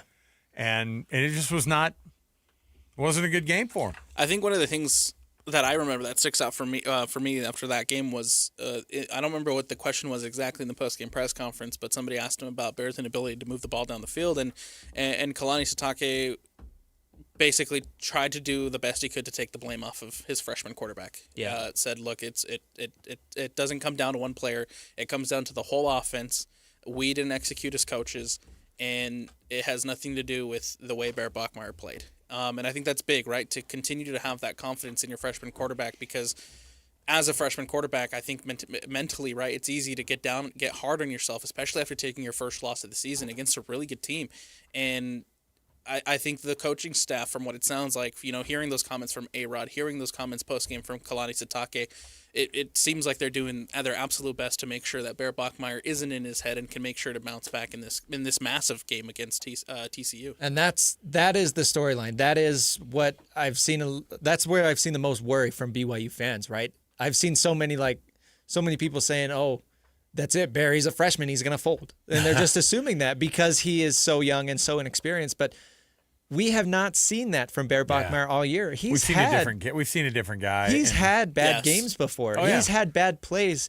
And specifically, I think it was after he threw his first interception of the season, and the very next play, So, the defense gets a stop, BYU gets the ball back. The very next play, he made one of his best throws of the entire year. Right. And so that's the Bear Bachmeier that we've seen. I have no reason to think that he can't do that on a game-to-game standpoint. If we're seeing that on a play-to-play standpoint, we've heard Aaron Roderick talk about how even-headed Bear Bachmeier is. He doesn't get too high. He doesn't get too low. I have no reason to worry about that coming in. And maybe it does happen. I don't know. But I'm not going to sit here and automatically assume that just because he's a freshman. Yeah. You gotta stop throwing that tag around. Freshman, and assuming that's how he's going to play, because we have not seen that from him all year. I think he's going to bounce back. I think he's a very mature dude. I think the coaching staff, as you pointed out, has done a really good job of kind of patting him on the back and saying, it's okay. That's a really good Texas Tech team. We failed you as coaches. That loss is nothing to be ashamed of. Now let's gather back up, rally, and finish off this season and win this game tonight against TCU.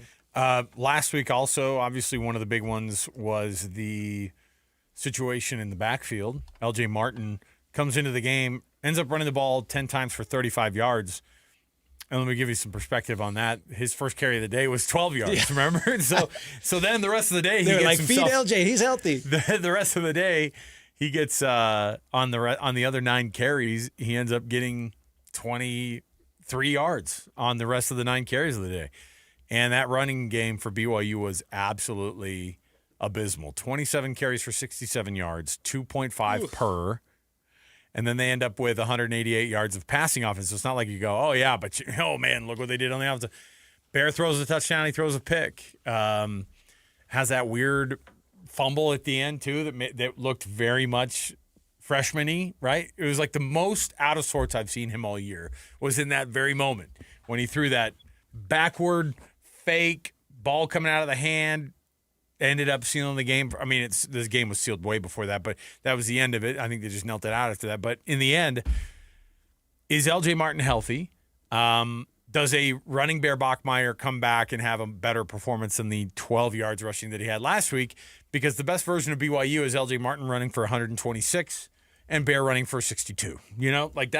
You need to have that balance. 62. Well, very it's very specific. I'm just telling you, that sounds like to me, and again, I'm going to preview my keys to the game here. You got to get back to those types of numbers. You don't want Bear to have the 97 yards or 104 yards rushing. Yeah. You want LJ to have that 100-plus yard game. Is he healthy enough to do it? I think the good news is it feels like it. And I think Mitch Harper talked about how the team is as healthy right now as they've been in a while. Nisi Purcell comes back after going out early in that Iowa State game. And so that's another big piece of that. You saw, too, that Justin Kirkland's going to be sitting out and going to be red-shirting. And what's crazy about college football is this. I mean, Justin Kirkland's going to be a good player for this team. He hasn't really he's injured, obviously, before, and this is the transfer out of Oklahoma State, guy from Roy High School. Big dude in the middle, probably the biggest guy on the team. And, they thought, well, let's shut him down a little bit. Or let's shut him down. Let's get this thing back to, let's get him set. But if BYU does get to a postseason, if they get to a Big 12 championship game even, he can play the Big 12 championship game. Now, I don't know if he will, but I'm just saying they can use, it doesn't count against your red shirt games or anything. So come back playing that game. I thought that was an interesting little nugget that Mitch dropped yesterday on the show, is talking about Kirkland, because I think there was a lot of expectation for Kirkland coming into the season. Obviously, that gets a little shut down due to the fact that he came into the season injured, due that he missed a large part at the beginning of the season. I think obviously redshirting him, getting him to make sure he's 100% for next season, I think that's a great move, because then you potentially have another season of Keanu and Kirkland if that's the route that Keanu and BYU want to take. Sounds like a T-shirt, Keanu and Kirkland. have them like Avatar cops from like the old Chips days. There you go. I think you've got. I think that reference went over both of our heads. You know who? You guys don't know what Chips is? Yeah, I know what Chips is. Like the California Highway Patrol. Like Lay's? Come on. No. Okay. Come on. Not a reference on Eric Estrada. Nope. Ponch and John. Nope. All right. Well, you guys suck. I'm not the problem here, by the way. You guys are. Doritos? Oh, I love Doritos. Come on. All right. right. Well, going back to this BYU But yeah, game. that sounds like a nice idea. Going back to the BYU game, and going back to your point earlier, you have to run the ball better. I mean, we knew how great this this rush defense was for Texas Tech. They showed it. LJ couldn't get going. Bear Mockmeyer couldn't get going. But I think this game, where you take on a TCU team who's fallen short of expectations, right? There was preseason talk of TCU being a contender for this conference. They haven't looked the part, I think, for me, for a large majority of the season. They're also they're decently well at stopping the run. I wouldn't say they're anything. They're top near the 3 top in the conference. Yeah, exactly. And so you want to go and be able to establish that run game again that you couldn't get going last week against Texas Tech. They're allowing 3.3 yards per rush. So, I mean, yeah. If they do something well, it's that rush defense. Yeah, for sure. How can BYU establish that again? Look, JoJo Phillips came back, had 1 catch for 6 yards. I think everybody was expecting him to come back, have a bigger impact. He had a killer drop, too. The bad drop. Chase had an uncharacteristic drop or two as well. Yeah, we talked about Parker Kingston's muffed punt and how that was – think about how far he had come from that moment, for the team who was – I mean, they were dying to get Parker Kingston, back into that positive Parker Kingston. It took him all the way to get back, and then he had that muffed punt again, and you wonder what that's going to do for the psyche. I think you're going to see him bounce back as well. But – JoJo Phillips, I'm not sure what Cody Hagen's availability is going to be today, because I know he was listed as, was it questionable? It was questionable in the first report. That's the only name that I think that was a little bit out of. It was a surprise. It was a little bit more of a surprise, because I think people didn't know if he got hurt in the Texas Tech game. It might have been a practice. Well, remember, situation. Kingston left that game. He took a nasty shot to the ribs. So you would hope that, I mean, it's a good sign that his name's not really being talked about as far as injury wise. Right. South Carolina's still up 20-3. Texas A&M looks like absolute dog crap right now. Apologies for the colorful language. Your kids are here. Hey, they hear it. All right, but here's the thing. They know, too. If they're going to play like that, I'll say the same thing about them, all right? Boys, come on. No, but I was looking at this, and I'm going, they had an easy pitch and catch touchdown that they just dropped that got them to 4th and goal. And then they missed a 27-yard field goal. So they're still down 20-3. Texas A&M looks terrible right now in College Station. I mean, there was arguments, especially from guys like guys on that panel on Tuesday, Booger McFarland and I forget the other guy's name, McElroy, the former Alabama Greg quarterback. McElroy, yeah, that guy, about Texas A&M being number 1. There was arguments. They made those arguments on Tuesday. It's college football, baby. Well, they're 9-0, and they have a stronger schedule that they've played. Right. I mean, if you're supposed to look at the Notre Dame team as being like the end all of teams that are just, they beat them, right? And on top of the fact that's one of their out of conference games. So yeah, they had a strong strength of schedule, strong strength of record. Those are numbers that ESPN obviously looks at. But they don't look the part today. Well, and neither does Wisconsin. I mean, neither does Indiana, by the way, against Wisconsin. They are, what are they right now? It's 10-7 at the half. They're leading 10-7 over Wisconsin, who is not good, who is not a good team. They're a 1-win team in Big Ten play.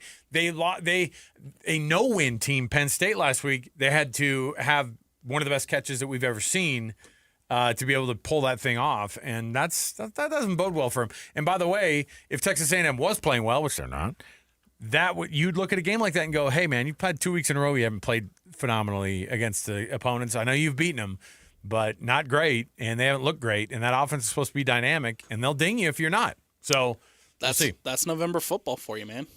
Yeah, come on. Anything can happen. Arizona's driving right now. Cincinnati up 14-7 over Arizona with 48 seconds left in that first half. And so let's take our first break. We'll get an official score update after the break here. We'll tell you if Arizona punches it in here maybe before the half is over. We'll come right back. We've got more to go right on the corner. We'll listen to some more cuts from BYU's side of things and get you ready for that game and Utah State versus UNLV down in Las Vegas right here, 97.5 KSL Sports Zone. Dan owed an unbelievable amount of money to the IRS. I got behind on my taxes. It's a horrible feeling. He was in denial. And when I get those letters from the IRS, you wanted to act like they didn't exist. Finally, Dan turned to Optima Tax Relief, the leading tax resolution firm. A-plus rated by the Better Business Bureau, they've resolved over $1 billion for their clients. Optima got me a settlement with the IRS. These people are really people-friendly. It was every bit of a new lease on life for me. The fast action and the great results made Dan's head spin. I felt like I was in a dream, but it's real, and I have paperwork to prove it. They got the job done, and life is good. For tax help you can trust, call Optima now for a free consultation. If you're worried about what's going to happen with the IRS, stop worrying. Make the call now. Call 800-343-6460. 800-343-6460. 800-343-6460. Optima Tax Relief.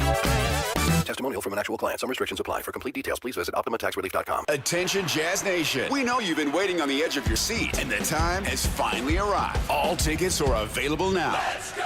Your favorite players will be back on the court, bringing the energy all season long. Whether you're looking for season tickets, mini plans, or single game matchups, there's a perfect option for every kind of fan.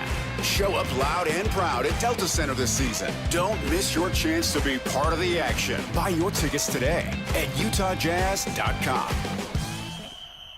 Monday at 10, parking. It is a big business in Salt Lake City and a challenge. It's a fight to find a spot. The pressure. Now it's always busy. And the cost. When folks park on the street, it needs to be managed. Especially if you end up with a ticket. I paid. I came back. I had a parking ticket, so I'm literally doing a dispute right now. From the top reasons for a ticket to the street with the most citations, KSL investigates the parking ticket hotspots. Monday at 10 on KSL and the KSL Plus app. The Utah Mammoth and Smiths are teaming up to get you to the game with qualifying Smiths purchases. You can score single goal view tickets, hot dog and a bottle of water included for just $15. The catch? These tickets go fast. Download the Utah Mammoth app, enable push notifications, and be the first to know when new tickets are released. Shop at Smiths and snag your seat for $15. Simple. Grab the Utah Mammoth app today and watch for the next release. Tusks up. With the new IHOP value menu, $6 is all it takes to go to your happy plates, where stacks of pancakes with bacon and eggs are just $6 every day. French toast, sausage, and eggs are, you guessed it, $6. And fluffy omelets come with a side of pancakes and only cost $6. Go to your happy plates every day at IHOP. $7 in some locations. Available every day for a limited time at participating restaurants in the U.S. Hours may vary. No substitutions. Not valid with other discounts or promotions. Prices may vary.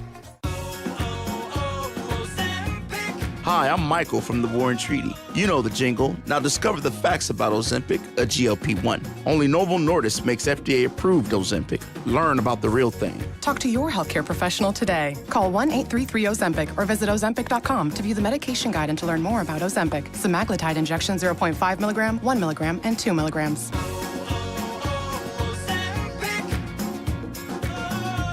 This is Devin Dampier. As a new quarterback for the Utes, preparation is everything. Every practice, every play, every decision. And that preparation starts long before I step on the field. It starts with what I put in my body. That's why I choose Culligan Water, Salt Lake City. Their healthy, clean water isn't about quenching thirst. It's about optimal hydration, faster recovery, peak performance. It's the foundation of staying sharp on and off the field. For me and for my game, it's got to be Culligan of Salt Lake City. Drink what I drink. Visit CulliganSLC.com or call 801-509-9602.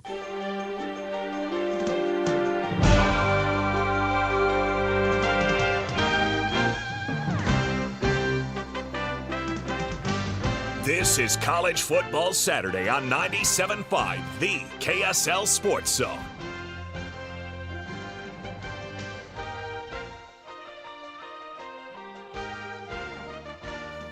College Football Saturday, 97.5, the KSL Sports Zone. I'm Christian Esparza, Alex Napoles, Alex Kirry with me. Time for a quick scoreboard update. Notre Dame up 21-3 over Pitt as halftime looms. South Carolina up 20-3 over number 3 in the country, Texas A&M.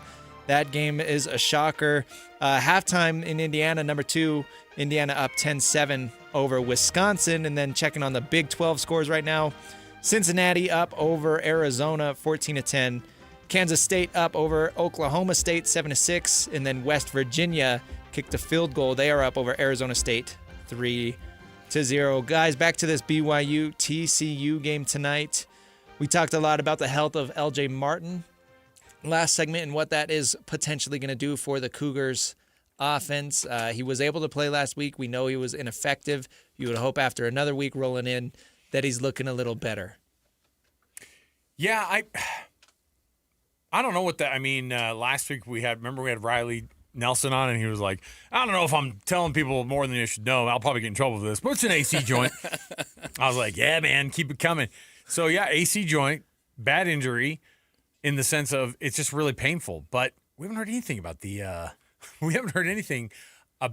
the injury all week, which is great, right? I mean, like, I would assume that's partly because they can control that message and go, don't talk about the injury so much. Who cares? I think A-Rod had a little bit of a comment on his availability, but he basically just said no concern there. He's ready to go, and he'll be ready to, and he's ready to roll for TCU. Right. Okay. My bigger concern is the offensive line. I mean, frankly, that's part of the reason why they weren't able to run the ball last week. I mean, yes, LJ Martin was banged up, but he was getting hit at or before the line of scrimmage, it seemed like, on half of his runs. And so no matter who's running the ball, they're going to have trouble. And again, Tech's defensive line is probably one of the best in the country, if not the best. Yeah. TCU's is good, but it's not that good. So I think we're more so wanting to see a bounce back from BYU's offensive line because, frankly, they had outperformed this season, I think, what most people were expecting coming in. They had played really, really well up until last week. Yeah, and I wonder if, LJ was leading the conference in rushing yards by a lot. Like he was before he got injured, right? I cannot believe what's going on in this South Carolina game. This is hard to talk about. Texas A&M got down to the 3, throw an interception. They score again? And then on the first play from scrimmage that's after not the a replay, is it? No, it's not. And then on the that's first a live touchdown. And then after the first play, play from scrimmage after they got the interception. Wow. Touchdown. It's 27 to it's going to be 27-3 before the half. Like Texas A&M was driving, going down. Oh my heavens. Look at that. I love that. The Texas police officer, did you just see that? Yeah. See, what was that? Well, the guy goes into the tunnel from South Carolina. He runs into the tunnel, and it was obviously like, it looked like his he had a little bit of a hammy going on here. Do you see him? Yep. Kind of pulled up lane, but he ran like kind of all the way through the end zone into the tunnel there, and he's kind of walking back, and some people are yelling some stuff at him, and he kind of looks up. He didn't look like he was saying anything, and then this tough cop from Texas A&M who's actually just sad that his team's getting their butt kicked is like, get on out of here. Come on, get on out of here. Like, this is wild, man. I did not anticipate this from Texas A&M. I'm kind of glad though. I mean, look, in the end, good for that. Good for South Carolina. But man, I wish if I was going to have a game that I wish some team could get upset with, it was this Notre Dame Pitt game. But that's not going well. Nope. No, but from a perspective of the injury with LJ Martin, does he get back to 20 carries today? Like, does he get to 18 carries? What do you see out of a guy like him? And, it's such a giant fall off from RB1 to RB2 for BYU and RB3. Yeah. Like, you cannot lean on Preston Rex right now. He's just still, I think, pretty raw, and he needs to get to the point where he's, has a little bit better vision. This guy who's asked to change from defense to offense. And so, I don't know. They don't have a great running situation right now, which is crazy because they've had such good games out of Bear. And by the way, like he had made such strides.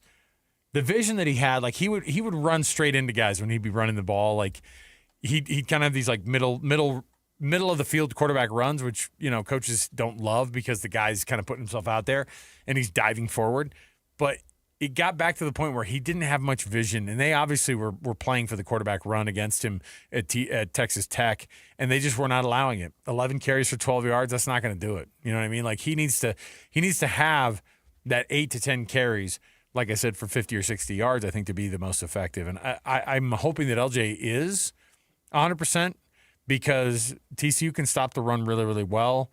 And I would love for them to establish the run so that they could have things open up in the passing department, because that's a place where TCU struggles a little bit more, is on that pass defense. And so if you can get to the point where you run a little bit on them and keep them honest, and then you see how A-Rod had a bad game last week too. He called. I don't think his play calling was phenomenal. It didn't look, and execution was not there either. But at the same time, like sometimes he'll kind of outsmart some people and he'll get cute with some of the calls. And none of it was working last week, and so it's a whole team effort needs to come back to it, coaching included. Did he try to get a little bit too? Did he try to get a little too cute because they're in the hole? Because you're trying to get back into it? Because you're trying to find an answer in that offense? Or what did you see from that play calling last week from A-Rod? So I think what's been able to happen with him, and I'm not asking for getting, don't do the trick stuff. Although the trick stuff has become just like regular stuff for BYU, I think sometimes.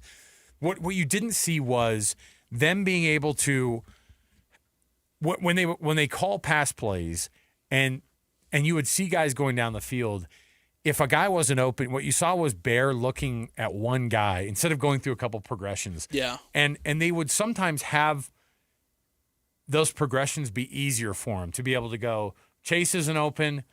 Oh, I got this crossing. Like they had how many catches did Carson Ryan have? 2 maybe?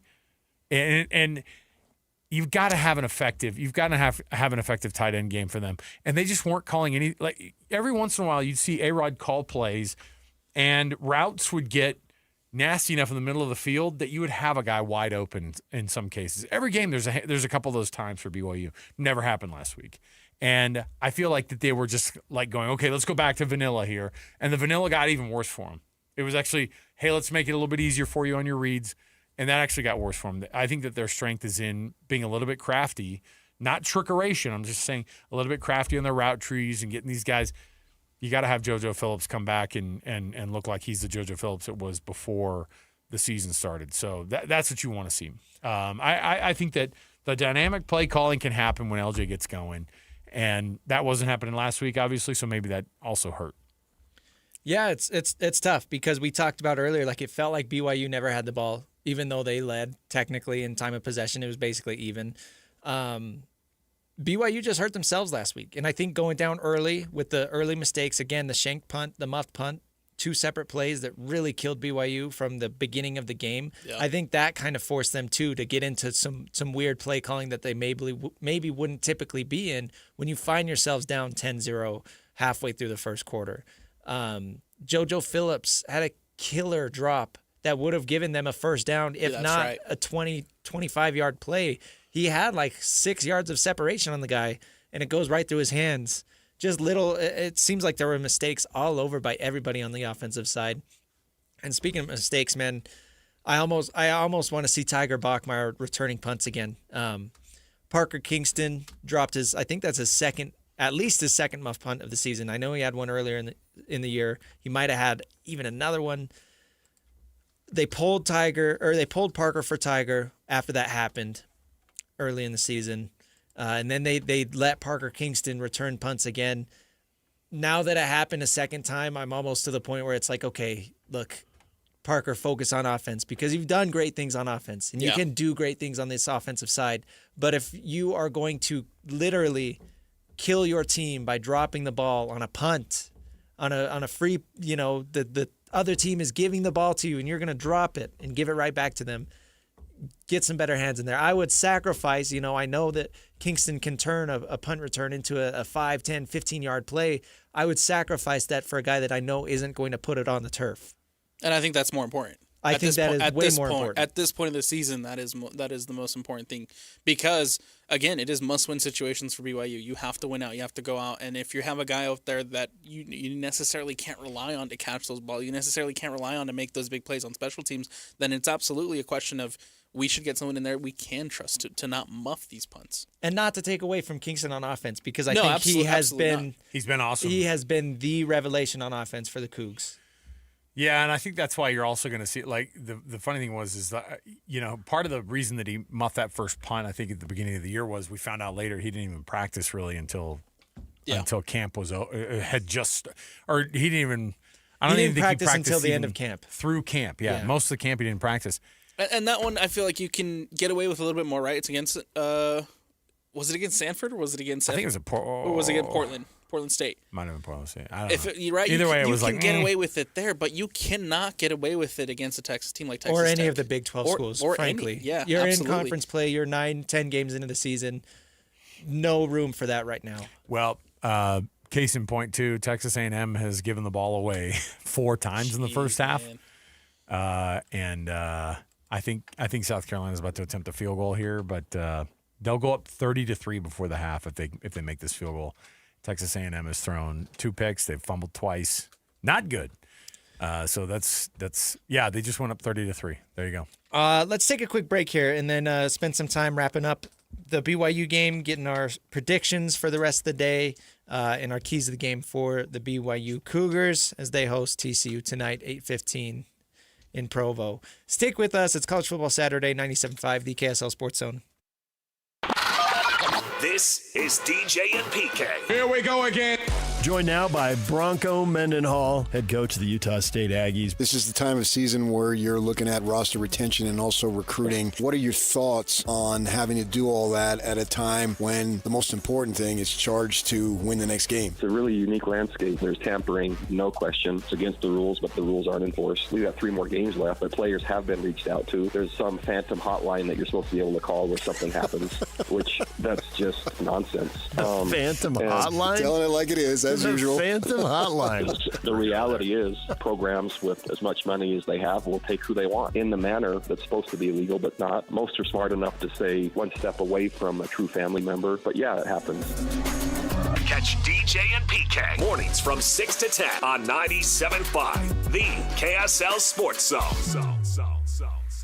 Hans Olsen, Scott Gerard. Hans, you feel it outside. It's football weather, but that also means it's colder outside, and that means your furnace, if you haven't fired it up already, you will be soon. So you want to keep that warm air in your house? Well, it's all about having the right windows, and Advanced Windows can make sure you have the best windows in the state of Utah. Remember, they've got the lifetime warranty. It's transferable to the next owner. It covers all labor, glass, and parts.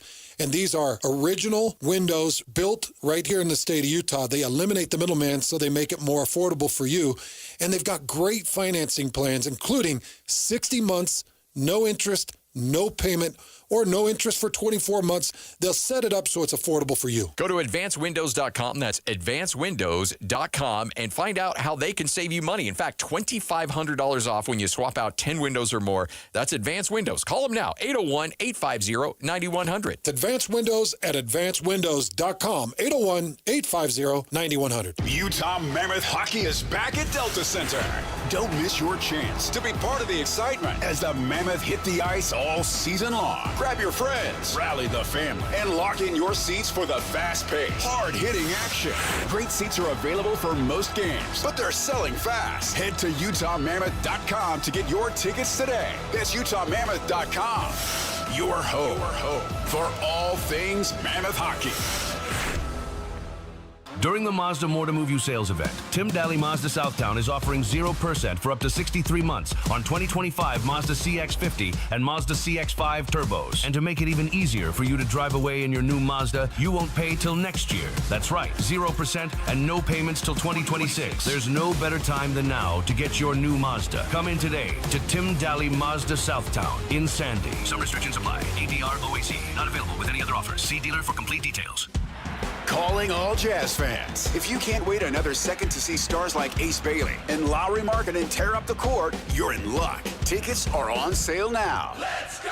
No matter what you're looking for, the Utah Jazz has your back. With season tickets, mini plans, and single game options available, there's something for everyone. Whatever your schedule or budget, there's a plan for every fan. Don't miss a moment of the action this season. Secure your tickets today at UtahJazz.com.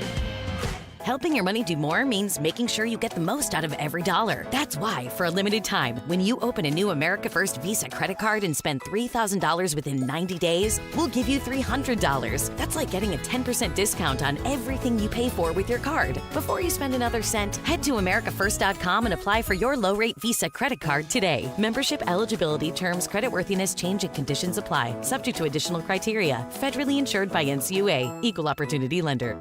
Chevy trucks have you covered when the road takes you from smooth sailing to Chevy Colorado will eat up some of the toughest terrains with 5 available drive modes. And Silverado and Silverado HD have the muscle to take you out for some serious With multiple engine options and impressive towing, Wells Silverado EV is the perfect combo of performance and capability. Nice. Making it a snap to hitch up this electric truck and hit the road. Wherever the road leads, Chevy trucks are right there with you. See your Rocky Mountain Chevy dealers. Want to get the latest info on Utah's newest sports franchise? Sign up for the Utah Mammoth newsletter. Get exclusive analysis, plus the latest news and notes on the Utah Mammoth. Sign up today at KSLSports.com for the Utah Mammoth newsletter. Hey, this is Chris with JCW's. Not feeling a burger? We've got you covered. Try one of our hot ribeye, turkey, or BLT sandwiches, and you'll understand why we say JCW's, quality and a lot of it.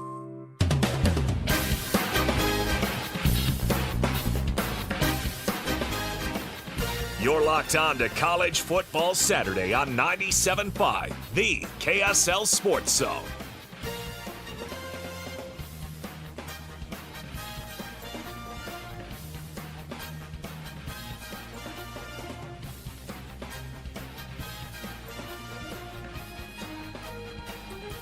College Football Saturday, 97.5, the KSL Sports Zone. Alex Napoles, Christian Esparza, and Alex Kirry getting you ready for today's day of college football action. At University of Utah Health, hope is in our DNA. Learn more at uofuhealth.org. University of Utah Health, for you, for life. Let's take a look at keys to the game for this BYU-TCU game. BYU, of course, hosting TCU tonight, 8:15 kickoff down there at Lavelle Edwards Stadium. What are we looking for? Kirry, let's start with you, man. I brought up the run game, and I want to see I think a way that they can establish themselves, and I know that this is not a team to just go, yeah, just run the ball on them. TCU is a good rush, has a great rush defense, and I think that they're really I think that that's probably their best superpower on defense is that run defense. So if BYU can get, here's the magic number, 180 on the ground, then I think that will open it up for you to get 250 through the air. And if they can get back to that 400-plus yards, I don't think that's asking too much. In fact, that's kind of what you need these days. Yeah. If they're going to get to 30 points, which is I think what they're going to need to win this game, I think that they need to get there. So 180 on the ground. And I don't care if it's a mix of LJ and Bear, but or some jet sweep action. Give me some of that jet sweep action, all right? What do they call it? The tornado? Yeah, the little the blender in the backfield there. Yeah. The blender. Yeah, they do that little whoop whoop whoop.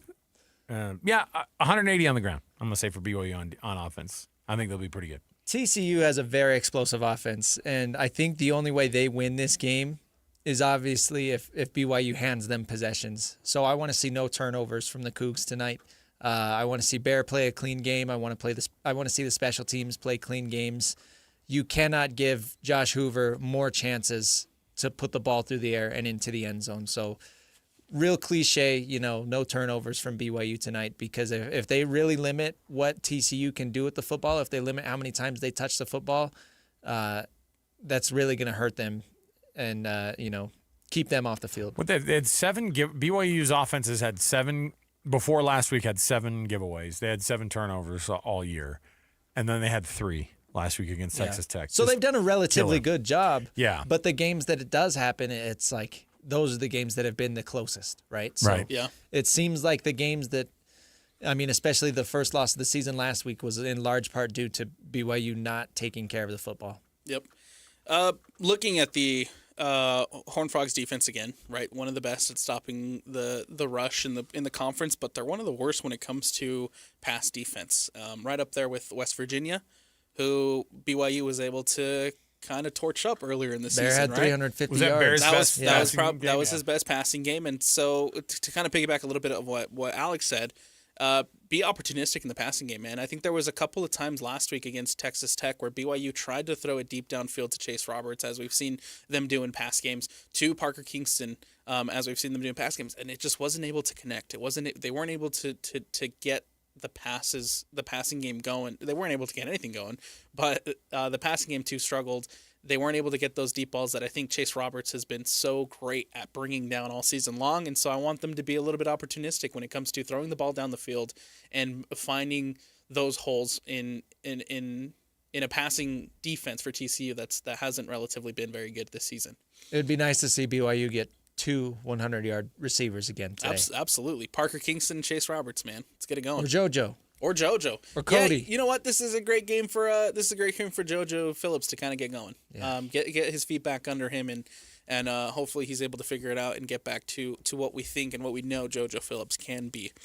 Real quick, Utah State heading down to UNLV. We'll quickly hit on the Aggies as bowl eligibility is on the line for Utah State this weekend, heading down to UNLV. And I think the road is tough for Utah State. They have a mountain to climb if they want to get to that sixth win. They go to UNLV tonight. They have a game at Fresno State next week, and then they end the season at home against Boise State. I think of the games that are winnable, you look at the UNLV game, you look at the Fresno State game, and then of course it'll be a tough matchup against Boise State. And so, does Utah State reach that sixth win, Christian? It's going to be tough.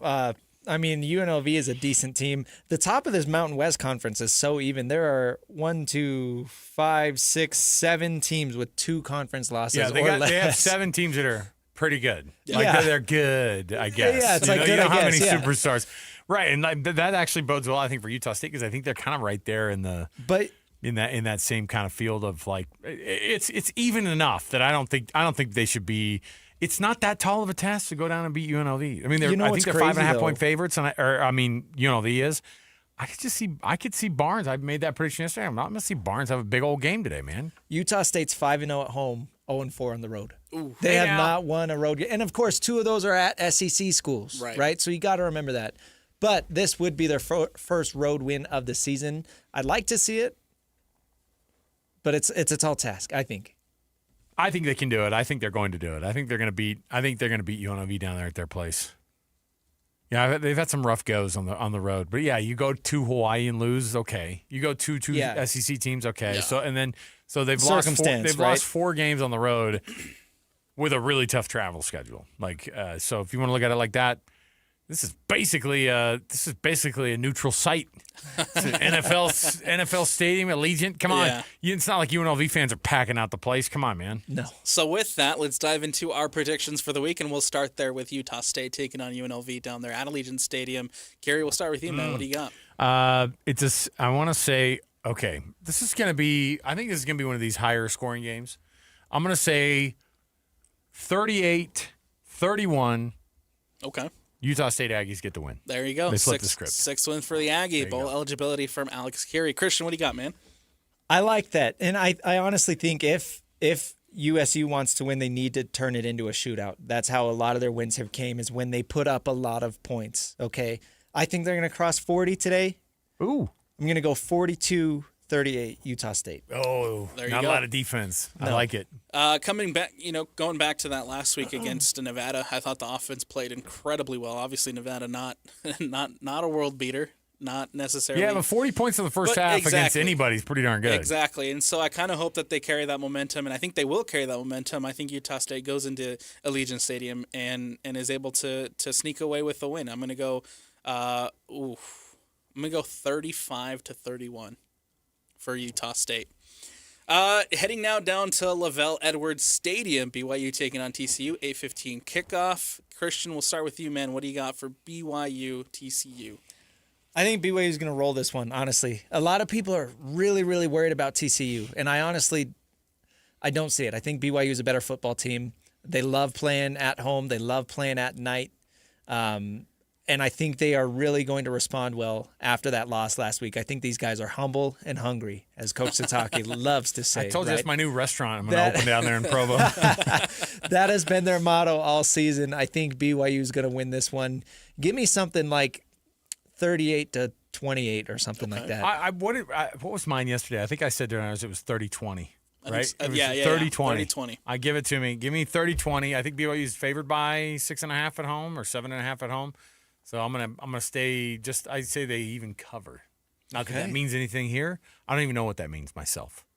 I think that this TCU game it will be a test. Not necessarily of BYU's ability to play the game of football, but the mental game. Right.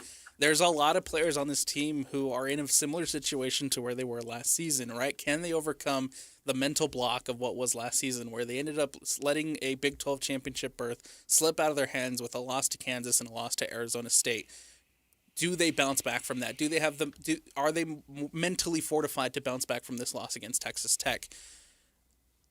But at home, in the dark, I just don't see a way BYU ends up losing this game against TCU. They turn the lights on, you guys. You act like they're in the dark, like they're. BYU, they know what the stadium is like when the lights out. Cougs, man, come on, the Vampire Cougs. I think BYU ends up winning this one, and I'm gonna go. I'll go 38-35. It'll be a close, high-scoring game. And that's me for BYU. Utah at Baylor. Alex, here, we'll start with you, man. I'm going to go, I think this is not even going to be close. I'm going to go 41-17 Utes. 41-17 Utes, and I think that they probably have 41 by the end of the third quarter. Yeah, that's the way it's been going lately. Now, they haven't had, I don't think, a win like that on the road, but Baylor, as we mentioned earlier in the show, is dysfunctional right now. I am curious to see how much of that actually bleeds onto the football field, but I think everybody in that town wants Dave Aranda out. At some point, I think the team is going to collapse. At some point, I think the team is going to fold. That might be today at home against the Utes. I think we're going to see the Utes doing something similar to what they've been doing, 45-21. Okay. I'm going to go Utah. I just don't see a way this Baylor team is in a state where they can take down stop the high-powered offense that we've seen Utah play against Cincinnati, played against Colorado. I'm going to go 48-14. Oof. It's going to be another big blowout for the Utes down there in Waco, taking on Baylor. And maybe Dave Aranda doesn't have a job come Monday morning. We'll see. Already, huh? We'll see, man. We'll see. That's going to do it for us here on College Football Saturday. Don't forget, immediately following the conclusion of Utah and BYU tonight, Christian Esparza and myself will be on air and live streaming on YouTube, Twitter, Facebook, and KSLSports.com with your postgame shows, the U postgame and the Cougar postgame show, immediately following the conclusion of those games.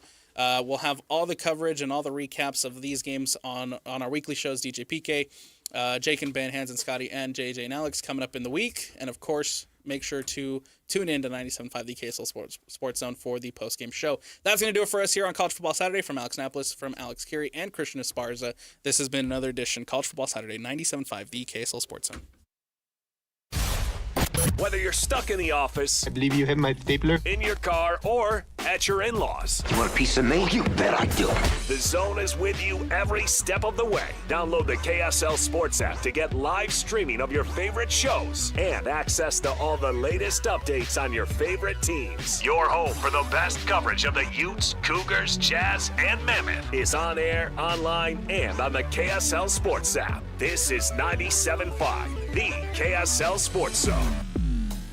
The KSL Sports Zone and Hercules Credit Union are highlighting people that impact youth sports. Nominate the youth sports volunteer you know for the Hercules Hero of the Week at KSLSports.com. So my mother is thinking of switching from Verizon to Pure Talk, but she's worried the deal sounds too good to be true. Michael, she said, how can those Pure Talk people offer me the same basic service as Verizon for